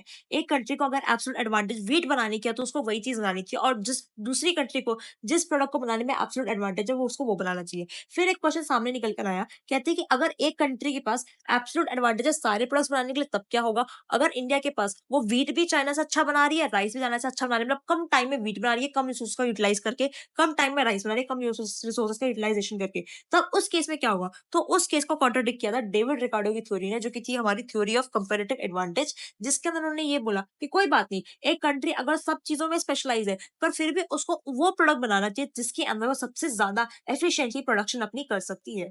अब इसकी भी कुछ एजम्पशन थी डेविड रिकार्डो की, इन दोनों थ्योरीज की कुछ एजम्पशन थी कि जो हमारी लेबर की यूनिट्स है वो होमोजीनियस रहेगी, लेबर जो था परफेक्टली मोबाइल रहेगा, फुल एम्प्लॉयमेंट होगी, कोई ट्रांसपोर्टेशन की कॉस्ट नहीं होगी हमारे अंदर, परफेक्ट कंपटीशन एग्जिस्ट करेगा, जो दो ट्रेड होगा वो दो कंट्रीज के बीच में, दो कमोडिटीज के बीच में होगा, only by the factor labour, only by the factor labour, capital का यहाँ पे कोई भी यूज नहीं होगा। जो प्रोडक्शन होगा कांस्टेंट कंडीशन के अंदर होगा। रिकार्डो ने एज्यूम किया था कि labour he only cost of production है, दूसरा और कोई फैक्टर ऑफ प्रोडक्शन है और कोई दूसरा फैक्टर ऑफ प्रोडक्शन नहीं है। ठीक है, तो ये सारी चीजें हैं और आपके इनकम डिस्ट्रीब्यूशन पे कोई भी इफेक्ट नहीं पड़ेगा। तो ये उसकी बेटा क्या थी, ये उसकी क्या आ गई, मैंने एजम्पशंस भी आपको बता दी। डन हो गया। एब्सोल्यूट एडवांटेज और कंपैरेटिव एडवांटेज के बीच में डिफरेंस क्या होता है, सिंपल सी चीज है। आपका जो थ्योरी है एब्सोल्यूट एडवांटेज की, वो आपकी इकोनॉमिक इफेक्टिवनेस को कम दिखाती है, लेस इकोनॉमिक इफेक्टिव है, बिकॉज हम उसी चीज का प्रोडक्शन कर रहे हैं जिसके हमारे पास रिसोर्सेज है विदाउट कॉस्ट रिडक्शन। यहाँ पे कॉस्ट रिडक्शन की कोई भी बात नहीं हो रही। कंपेरेटिव एडवांटेज के कॉस्ट के अंदर हम लोअर कॉस्ट की बात करते हैं कि सबसे ज्यादा कॉस्ट आपकी कम किस पे ऑप्शन में आ रही है, तो हम उस चीज को एंकरेज करवाते हैं।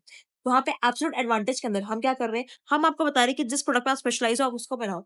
कंपैरेटिव एडवांटेज में बताते हैं कि आप उस प्रोडक्ट को बनाओ जहां पे आपकी जो लोएस्ट अपॉर्चुनिटी कॉस्ट है, आपकी जो कॉस्ट है वो सबसे कम आ रही है। ठीक है, यहाँ पे एब्सोल्यूट एडवांटेज में हमारी जो कॉस्ट होती है, हम लोअर प्रोडक्शन कॉस्ट पे फोकस करते हैं। एब्सोल्यूट एडवांटेज में हम फोकस करते हैं कि हमारा जो प्रोडक्शन कॉस्ट है वो कम आए।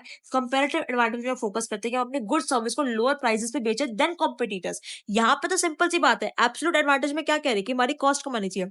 कंपैरेटिव एडवांटेज में कह रहे हैं कि कॉस्ट इतनी कम आए कि कॉम्पिटिटर से भी कम प्राइस पे हम बेचे, प्रॉफिटेबिलिटी भी सबसे ज्यादा स्ट्रांग हो और सेल मार्जिन भी हमारे अच्छे खासे निकल कर आए। यहाँ पे क्या है, यहाँ पे आपके अबंडेंस है प्रोडक्ट की, प्रोडक्शन स्पीड की, ग्रॉस प्रॉफिट की। यहाँ पे आप क्या कर रहे हो, यहाँ पे हम रिसोर्सेज को म्यूचुअली बेनिफिशियल मैनर के अंदर एलोकेट कर रहे हैं। डन हो गया। और इसी के साथ आपकी बेटा यूनिट 3 भी कंप्लीट होगी। फटाफट से कम्युनिटी पे एनरोल कर लो, 1 मिनट का टाइम लगाओ। चलो, 1 मिनट का नाम भी रच लेती है, 1 मिनट का आप भी रच लो। एंड देखो अच्छे तरीके से मैंने आपको इतने अच्छे तरीके से ये सारे एक कैटेगरी के बहुत वेरी वेरी इंपॉर्टेंट क्वेश्चंस करवा दिए हैं एक्सप्लेनेशन के साथ। अगर आप एक्सप्लेनेशन ढंग से सुन भी रहे हो, बिकॉज पढ़ तो आपने रखा है ऑब्वियसली, रिवीजन आपने सारी कर रखी है, सुन भी रहे हो तो चीजें आपको क्लिक होती रहेंगी कि मुझे किस पेपर में क्या लिखना है, किस क्वेश्चन में लिख कर क्या आना है। डन है। अगर चाहो तो आप सब चीजें कॉम्प्रिहेंसिवली कर सकते हो अच्छे तरीके से। बहुत मिनिमल टाइम है, मेरे ख्याल से 4 से 5 घंटे में। अगर 2x स्पीड पर देखोगे तो 2 से 3 घंटे में पूरे खत्म कर दोगे अपने इंटरनेशनल बिजनेस को, पूरे नोट्स के साथ, एक-एक चीज एक्सप्लेनेशन सब चीजें उसके अंदर आपको प्रोवाइड कर रखी है। आ जाओ, बिना टाइम वेस्ट किए अपने फटाफट से यूनिट 4 के ऊपर आ जाओ। बिना टाइम वेस्ट किए फटाफट से यूनिट 4 के ऊपर आ जाओ। यूनिट 4 में सबसे पहला क्वेश्चन, एनालाइज करो cost and benefit of any 3 regional economic integration. कैसे रीजनल इकोनॉमिक इंटीग्रेशन बताएगा एनी 3, खुद बता देगा नाम, या तो एशियन, या तो नफ्टा, या सार्स। सार्स अगर बात करोगे तो उसका ऑब्जेक्टिव, प्रिंसिपल, वर्किंग, तीनों पे बात करेंगे। सबसे इंपॉर्टेंट जो है वो है सार्स। ठीक है, अच्छा खासा इंपॉर्टेंट है। और क्वेश्चन कैसे आपसे पूछा जा सकता है, how Asian promoted economic integration among it's constituent member. Asian ने इकोनॉमिक इंटीग्रेशन कैसे किया अपने मेंबर के साथ, कैसे किया। तो देखो सिंपल सी चीज क्या है, ये कह रहे हैं कि जो यूरोपियन यूनियन है, ईयू जो मेरा यूरोपियन यूनियन है, वो मेरा सिंबल है REI का, रीजनल इकोनॉमिक इंटीग्रेशन का। नफ्टा तो थी, नफ्टा की फुल फॉर्म क्या होती है बेटा, नफ्टा की फुल फॉर्म होती है north American free trade agreement. किसके बीच में हुआ था, यूएस, कनाडा और मैक्सिको के बीच में north American free trade agreement. US MCA के बीच में, ये पहले यूएस एमसीए और नफ्टा सेम सेम से थे। ठीक है, तो यूएस कनाडा और मैक्सिको के बीच में हुआ था। क्या कहते थे कि भैया हम टैरिफ के बैरियर को सारा हटा देंगे, टैरिफ प्रोडक्ट से हटा देंगे, बैरियर हमारी सर्विसेज से हटा देंगे, ताकि मार्केट का एक्सेस मिले, सबसे पहली चीज। दूसरी चीज, ट्रेड के रेगुलेशन जो है उसको सेफ गार्ड करे, सर्विसेज इंश्योर रहे, इन्वेस्टमेंट बढ़ जाए, इंटेलेक्चुअल प्रॉपर्टी जो हमारी प्रोटेक्टेड रहे, और डिस्प्यूट सेटलमेंट एक बॉडी हमारे लिए बनकर तैयार हो जाए। समझ में आ गया। एशियन, एशियन क्यों आया, एक्सलेट करने के लिए इकोनॉमिक ग्रोथ को, इकोनॉमी की ग्रोथ को एक्सलेट करने के लिए एशियन आया, ताकि इक्वालिटी रहे, पार्टनरशिप रहे। ये बेसिकली आपकी रीजनल पीस और स्टेबिलिटी को इंश्योर करता है। ठीक है, तो एशियन आप पढ़ लोगे।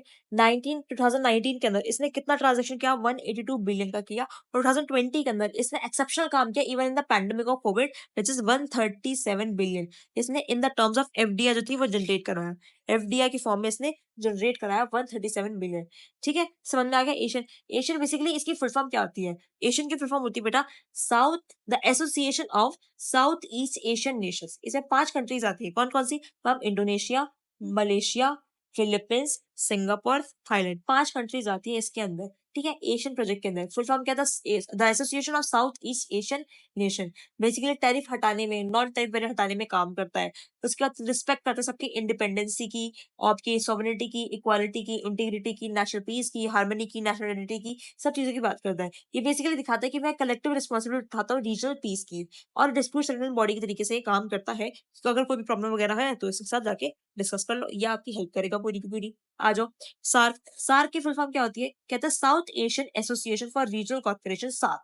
इसके अंदर 8 कंट्रीज है आपकी साउथ एशिया की, कौन कौन सी, अफगानिस्तान, बांग्लादेश, भूटान, इंडिया, मालदीव्स, नेपाल, पाकिस्तान और श्रीलंका, 8 कंट्रीज है इसके अंदर।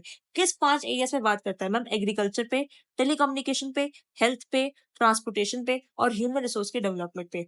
जो सार्क है उसने अपने कंट्रीज के साथ क्या करा रखा है? सफ्टा करवा रखा है। सफ्टा का मतलब क्या होता है? South Asian free trade area.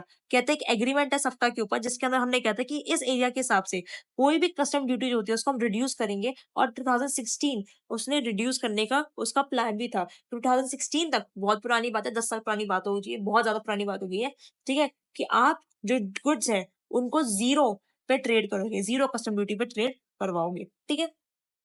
Clear हो गया? उसके बाद आता है वर्ल्ड बैंक, इसके ऑब्जेक्टिव और वर्ल्ड बैंक के फंक्शन क्या होते हैं।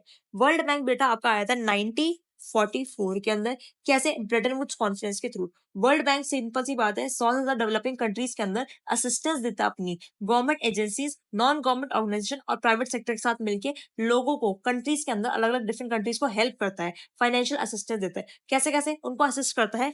रिकंस्ट्रक्शन करने के लिए। अब भाई किस चीज का रिकंस्ट्रक्शन? अगर वॉर की वजह से सब चीजें डिस्टर्ब हो गई तो अपनी इकोनॉमी को रिस्टोर करने के लिए पैसा कौन देगा? वर्ल्ड बैंक देगा। अगर वॉर की वजह से हुआ, प्रोडक्शन फैसिलिटीज को बढ़ाने के लिए, developing nation, less develop countries को डेवलप करने के लिए, फैसिलिटीज रिसोर्सेज को बढ़ाने के लिए वर्ल्ड बैंक पैसा देगा।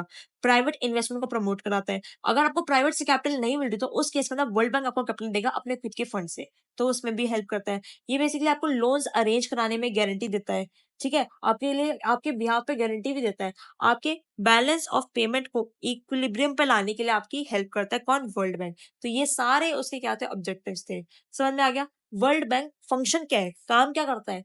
फंक्शन करता है, ये ट्रेड की पॉलिसीज को देखता है, ओवरसी करता है, ट्रेड डिस्प्यूट्स को सेटल करता है, एज अ फोरम एक्ट करता है जिसमें ट्रेड की नेगोशिएशंस होती है, ट्रेड रिलेटेड डेटाबेस को मेंटेन करता है, इंटरनेशनल ट्रेड के ऊपर एज अ वॉचडॉग एक्ट करता है कि देखता है कि इंडिविजुअल मेंबर क्या क्या काम कर रहे हैं, उनको कंसल्टेंसी देता है, एक्सपर्ट का एक पैनल बिठाता है जो कि कंट्रीज को उनको ऑब्जर्व करके, उनके इश्यूज को ऑब्जर्व करके उनको कंसल्टेंसी देते हैं, उनको टेक्निकल असिस्टेंस और ट्रेनिंग देते हैं।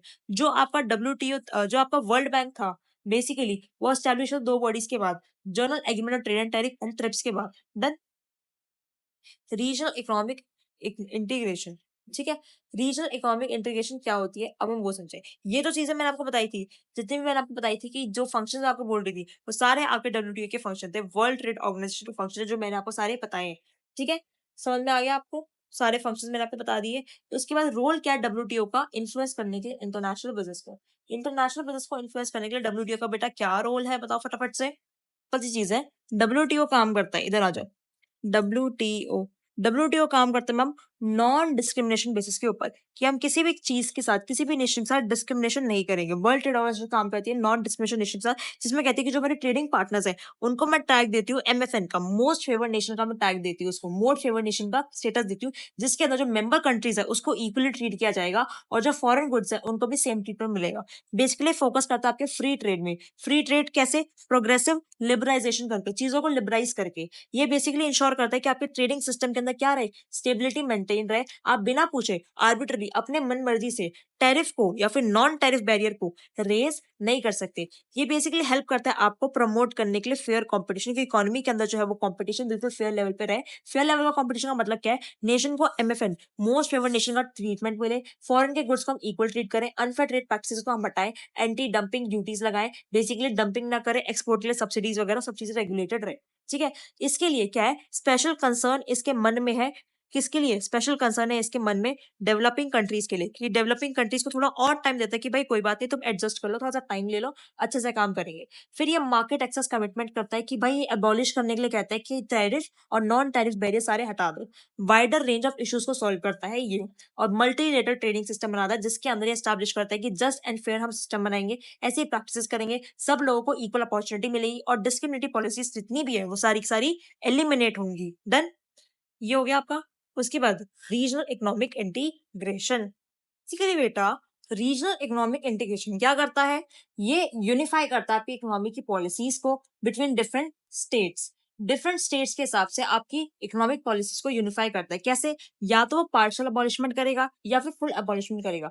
किस चीज का अबॉलिशमेंट करेगा? आपके टैरिफ और नॉन टैरिफ रिस्ट्रिक्शंस का। ट्रेड की टैरिफ और नॉन टैरिफ रिस्ट्रिक्शंस का ये क्या करेगा? पार्शियल या फिर फुल अबॉलिशमेंट करेगा। इसका ऑब्जेक्टिव क्या रहता है रीजनल इकोनॉमिक इंटीग्रेशन का? कि भाई आपके डिस्ट्रीब्यूटर्स के लिए, कंज्यूमर के लिए लो प्राइस हो और आपकी जो इकोनॉमिक प्रोडक्टिविटी है वो ज्यादा बढ़ जाए, ठीक है। ये बेसिकली इसकी कुछ स्टेजेस थी। रीजनल इकोनॉमिक इंटीग्रेशन क्या करता है? फ्री ट्रेड एरिया बनाता है, custom union, common market, economic union, political union. आप रीड करोगे एक बार तो आपको सारी अंडरस्टैंडिंग इसकी आ जाएगी। डन। इसके बाद क्या आता है आपका? IMF, international monetary fund. और इसका क्या रोल है फाइनेंशियल असिस्टेंस देने में बीओपी की प्रॉब्लम्स के साथ? इंटरनेशनल मॉनेटरी फंड का। तो बेसिकली इंटरनेशनल मॉनेटरी फंड एक तरीके से एडवाइस देता है, फाइनेंशियल असिस्टेंस देता है उन कंट्रीज को जो कि इकोनॉमिकली डाउनफॉल में चल रही है, टर्मोइल में चल रही है। ठीक है, तो बेसिकली उनको नॉलेज देता है, गाइडेंस देता है, हेल्प करता है। उनके लिए क्या करता है? सप्लीमेंट करता है, कोटास फंड वगैरह करता है। और बेसिकली इंटरनेशनल मॉनेटरी फंड उनके लिए बहुत चीजें करता है। समझ में आ रहे हो? तो उसके काफी सारे ऑब्जेक्टिव, फंक्शन वगैरह इसकी आप रीडिंग लगा लेना। अब ये जो आईएमएफ प्रोवाइड करता है financial assistance to companies facing BOP problems. Yes, वो फाइनेंशियल असिस्टेंस भी देता है उन कंट्रीज को जो कि बीओपी की प्रॉब्लम को फेस कर रहे हैं। उसकी काफी सारे क्या है? ऑब्जेक्टिव है कि वो कंसल्टेशन देगा, कोलैबोरेशन करेगा, बैलेंस ग्रोथ मेंटेन करेगा इंटरनेशनल ट्रेड की। ठीक है, उसके बाद प्रोडक्टिव रिसोर्सेज बनाएगा, एक्सचेंज के अंदर स्टेबिलिटी मेंटेन करेगा, एलिमिनेट करेगा फॉरेन एक्सचेंज के रिस्ट्रिक्शंस को, आपकी जो डिसइक्विलिब्रियम है उसको शॉर्ट करेगा, उसकी ड्यूरेशन को कम करेगा। फिर different forms of regional economic integration including free trade area, custom union, common market, economic union and monetary union. ये सब क्या है बेटा? ये सारी के सारी आपकी स्टेजेस है। जब भी मैं आपका economic union, regional economic integration यहाँ पे डिस्कस कर रही थी ना, कि स्टेजेस थी आपकी, जो नाम दे रही थी फटाफट से, जो आपको शायद समझ में नहीं आ रहे थे, ये सारी वो स्टेजेस की बात कर रहे हैं। सबसे पहले क्या है? Free trade area. Free trade area क्या कहते हैं? कि सब बहुत सारे ना एरियाज है। फ्री ट्रेड एरिया क्या है? कि जो बैरियर है बिटवीन द मेंबर कंट्री उनको हटा दो, जो भी बैरियर वगैरह है सब हटा दो, सब चीजें फ्री ट्रेड एरिया के सबसे काम करो। और सबसे बड़ी चीज क्या थी? For example European free trade area, EFTA, AFTA. तो बेसिकली क्या हुआ था? वो कम्युनिटी आई जिसके अंदर 4 कंट्रीज थी, Norway, Iceland, Liechtenstein and Switzerland. Basically उन्होंने कहा था कि हम सब चीजें फ्री ट्रेड में करेंगे, कोई भी किसी से कोई भी पैसा चार्ज, ड्यूटी वगैरह नहीं लेगा। कस्टम यूनियन, इसका मतलब क्या है? आप ट्रेड बैरियर्स को हटा दो, कॉमन एक्सटर्नल ट्रेड पॉलिसी बनाओ। कॉमन मार्केट, आपकी जो मार्केट्स है उनको खोल दो, ओपन कर दो फ्रीली, जो फैक्टर्स है वो इजीली मूव करे, हार्मनी लाओ, कॉर्पोरेशन लाओ, सब चीजें खोल दो। इकोनॉमिक यूनियन, इकोनॉमिक यूनियन क्या कहता है बेटा? इकोनॉमिक यूनियन और लास्ट में पॉलिटिकल या फिर मॉनेटरी यूनियन, इसको हम कह सकते हैं। इकोनॉमिक यूनियन कहता है कि आपका फ्री फ्लो ऑफ प्रोडक्ट्स का, फैक्टर ऑफ प्रोडक्शन का, आप एक्सटर्नल ट्रेड पॉलिसी को अडॉप्ट करो, आपकी कॉमन करेंसी हो, आप हार्मोनाइज करो अपने टैक्स रेट को। ठीक है, उसके बाद इसका मतलब क्या? सिंगल मार्केट रखो अपनी सब चीजों के लिए। पॉलिटिकल यूनियन क्या कहता है आपका? और या फिर मॉनेटरी यूनियन एक ही बात है। क्या कहता है आपका? कि आपका economic social political, economic social foreign policy, member countries की जो भी है वो सब के सब एक तरीके से एक कोऑर्डिनेटेड मैनर में काम करो। तो अगर आप एक चीज की रीडिंग लगाओगे, इस पर्टिकुलर क्वेश्चन की क्या कर लेना, मिलने एक रीडिंग लगा लेना। रीडिंग लगाओगे ना तो यू विल फाइंड कि ये सारी चीजें इंटरलिंक्ड है। पहले फ्री ट्रेड आया, फिर कस्टम आया, इन दोनों का कॉम्बिनेशन कॉमन मार्केट में आ गया, इकोनॉमिक में आया, उन सब का कॉम्बिनेशन मॉनेटरी यूनियन के अंदर आ गया। ये चीज आपको देखने को मिलेगी। ठीक है, अब फटाफट से हमने यूनिट 4 भी कंप्लीट कर ली। कम्युनिटी का आई होप आपने सब्सक्राइब कर लिया होगा, और चैनल को भी सब्सक्राइब कर लो यार, क्या कर रहे हो? इतनी टाइम लगा दिया मैंने आपके लिए क्वेश्चन कराते हुए। चलो फटाफट से चैनल को सब्सक्राइब करो। चलो चलो चलो, पेपर खत्म हो गया, इसका मतलब क्या है कि चैनल सब्सक्राइब नहीं करना? नहीं, मैम ने कितने एफर्ट करे थे। चलो फटाफट से सब्सक्राइब कर लो, और जिसको भी भाई लिंक डिस्क्रिप्शन में है, जिसको जो चीज चाहिए अपना ले लेना। ठीक है, अच्छे से प्रिपरेशन करो, जो मैं बोल रही हूँ उसको सुन भी लोगे तब भी बहुत चीजें आपको रिटर्न हो जाएगी। बहुत ऐसे क्वेश्चन है जो कि आपके एग्जामिनेशन में फेवरेट है, एग्जामिनर के फेवरेट है, फर्स्ट चॉइस में आपको एग्जामिनर आपके क्वेश्चन के अंदर पेपर देगा देगा देगा, जरूर देगा। ठीक है, चलिए बेटा यूनिट 5 पे सबसे पहला question, difference between fix and flexible exchange rate system. Question आता है तो सबसे पहले एक लाइन में एक्सचेंज रेट सिस्टम को बताना कि एक्सचेंज रेट क्या होता है, कि जब एक करेंसी दूसरी करेंसी की टर्म्स में डिफाइन करी जाती है तो उसे हम एक्सचेंज रेट कहते हैं। डायरेक्ट होता है, इनडायरेक्ट होता है, वो चीज आप एक्सप्लेन कर देना। फिक्स और फ्लेक्सिबल क्या कहते हैं? जब आपका जो बेटा एक्सचेंज रेट है वो गवर्नमेंट डिफाइन करती है, गवर्नमेंट आपके एक्सचेंज रेट को फिक्स कर देती है, तो फिक्स एक्सचेंज रेट सिस्टम है। जब आपका एक्सचेंज रेट जो है वो फ्रीली मूव कर रहा होता है, वो डिटरमाइन होता है with the forces of demand and supply, market के फोर्सेस की वजह से, तो वो आपका फ्लेक्सिबल एक्सचेंज सिस्टम होता है। इसके अंदर गवर्नमेंट की कोई भी इंटरवेंशन नहीं होती। क्या सिर्फ दो ही होते हैं? नहीं, एक तीसरा भी निकल कर आता है जो कि होता है मैनेज फ्लोट सिस्टम, जिसके अंदर फ्लेक्सिबिलिटी तो होती है एक्सचेंज रेट के अंदर, बट अगर वो स्पेसिफाइड रेंज से बाहर चला जाता है तो फिर एक्सचेंज रेट जो होता है स्पेसिफाइड रेट से बाहर चला जाता है तो फिर गवर्नमेंट इंटरवीन करती है। तो इसका फिक्स और फ्लेक्सिबल का मेक एक क्या है, कंबाइन क्या है, मिक्स क्या है? Manage floating exchange rate system. Then manage float exchange system.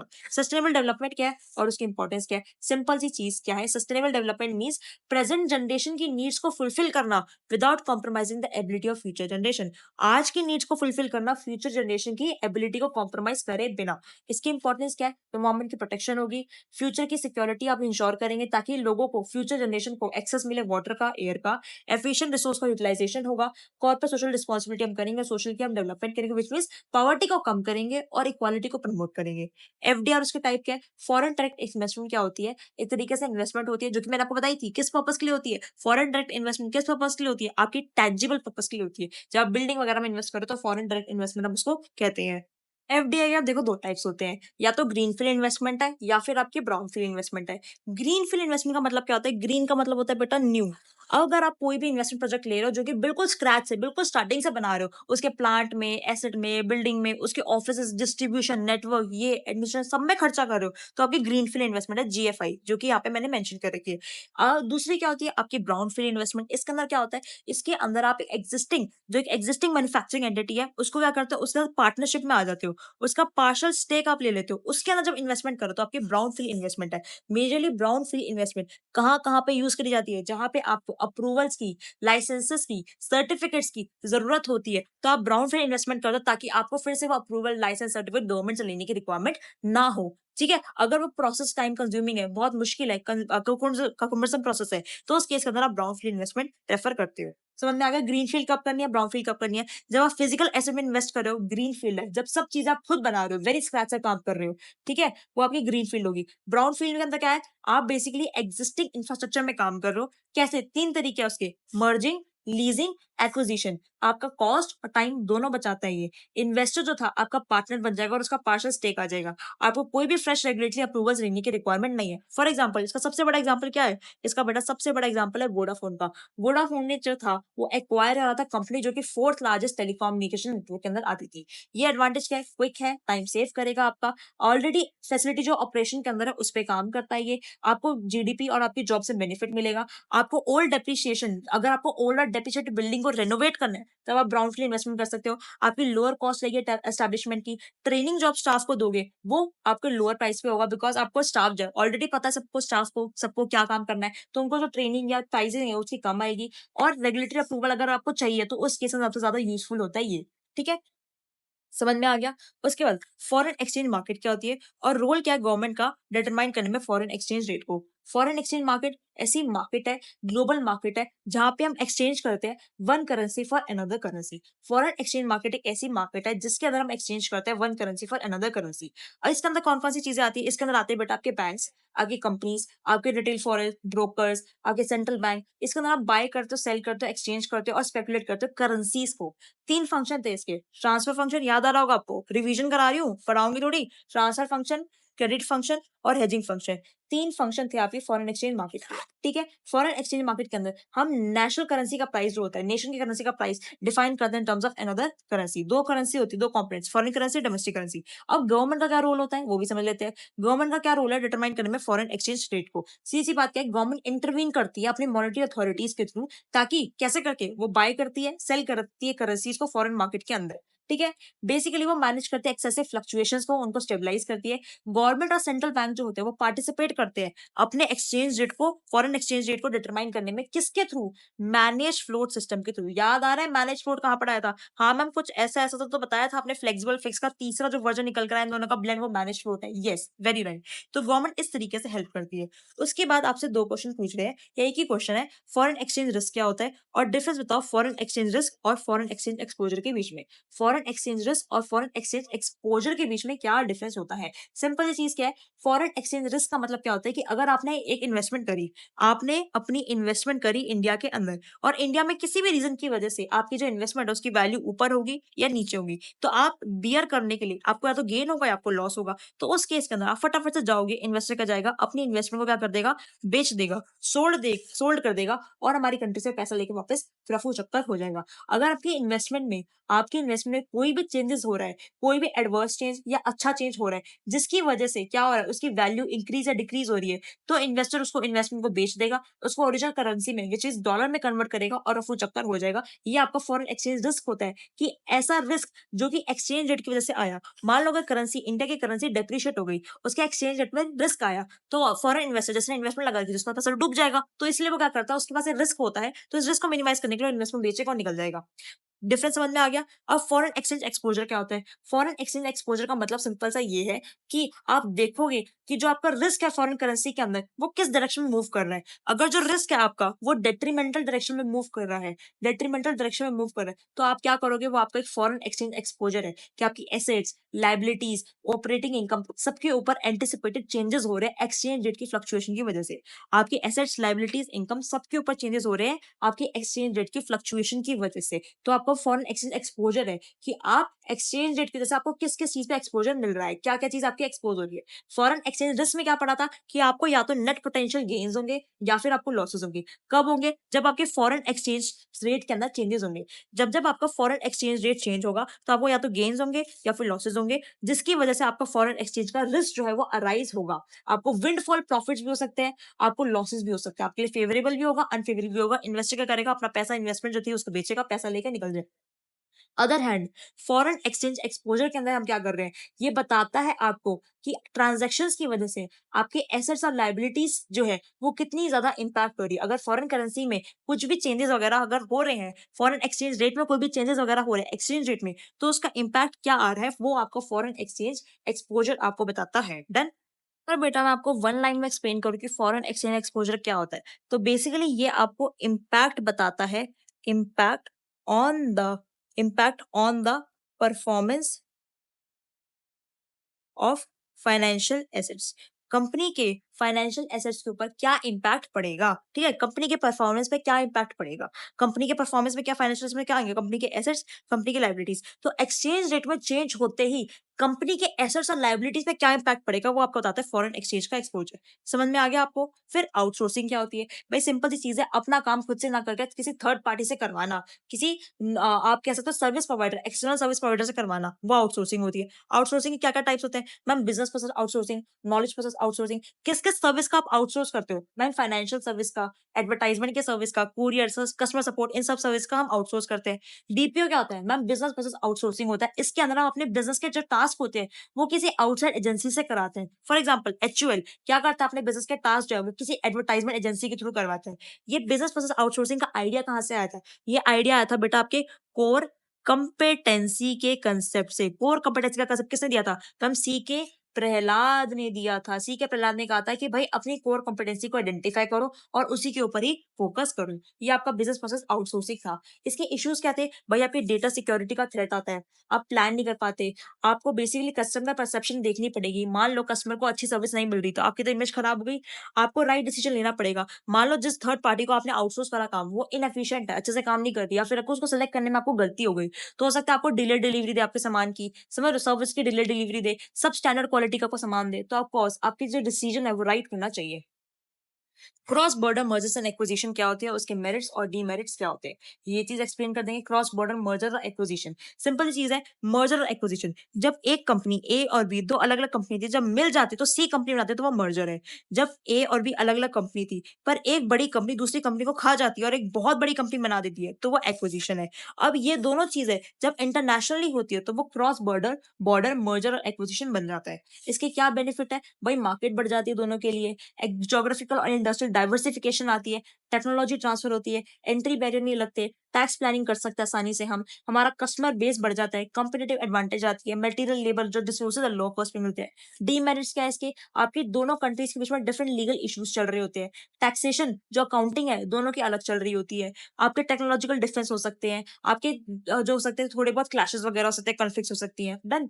फिर उसके बाद क्या आता है? उसके बाद आता है आपका टॉपिक स्ट्रेटेजिक अलायंस का। इसका टॉपिक आता है बेटा स्ट्रेटेजिक अलायंस का, उसके एडवांटेजेस बतानी है और उसके डिसएडवांटेजेस बतानी है। स्ट्रेटेजिक अलायंस का मतलब क्या होता है? जब दो कंपनीज ए और बी दोनों साथ में आ रही है, ए बी नहीं बना रही है वो, ए बी नहीं बना रही है वो, तो जॉइंट वेंचर हो जाएगा ना। ए बी बन के सी बन रहा नहीं, ना ए बी का ए बन रहा, कुछ नहीं बन रहा, बस दो कंपनी साथ में आ रही है। किस रीजन की वजह से? अपने रिसोर्सेज को शेयर करने के लिए, फॉर म्यूचुअली बेनिफिशियल प्रोस्पेक्ट्स के लिए।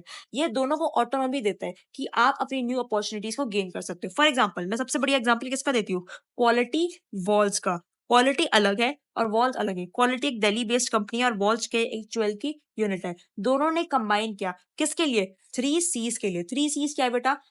Combined resources, capabilities and core competencies. इसके मेजर एडवांटेजेस क्या है? आपको कंपेटिटिव एडवांटेज मिलेगी, रिसोर्सेज मिलेंगे, ग्रोथ मिलेगी, एक्सपेंशन होगा, आपके बिजनेस का बेनिफिट मिलेगा क्योंकि आपकी मैन्युफैक्चरिंग कॉस्ट कम हो जाएगी, आपको अपने पार्टनर से सीखने को मिलेगा, नॉलेज मिलेगी। स्ट्रेटेजिक अलायंस अगर आप बनाते हो तो आप इंटरनेशनल मार्केट के अंदर इजिली क्विकली एक्सेस कर पाते हो, ग्लोबल एक्सेस आपका अलाउ हो जाता है। हर पार्टनर की एक्टिविटी को आप देख पाते हो, कैपेबिलिटी समझ पाते हो, और जो डिस्ट्रीब्यूशन नेटवर्क है जो कि पार्टनर का होता है, गुड इमेज जो आपके पार्टनर की बनी होती है वो आपकी भी बन जाती है। पर इसको सर्टेन डिसएडवांटेजेस भी है।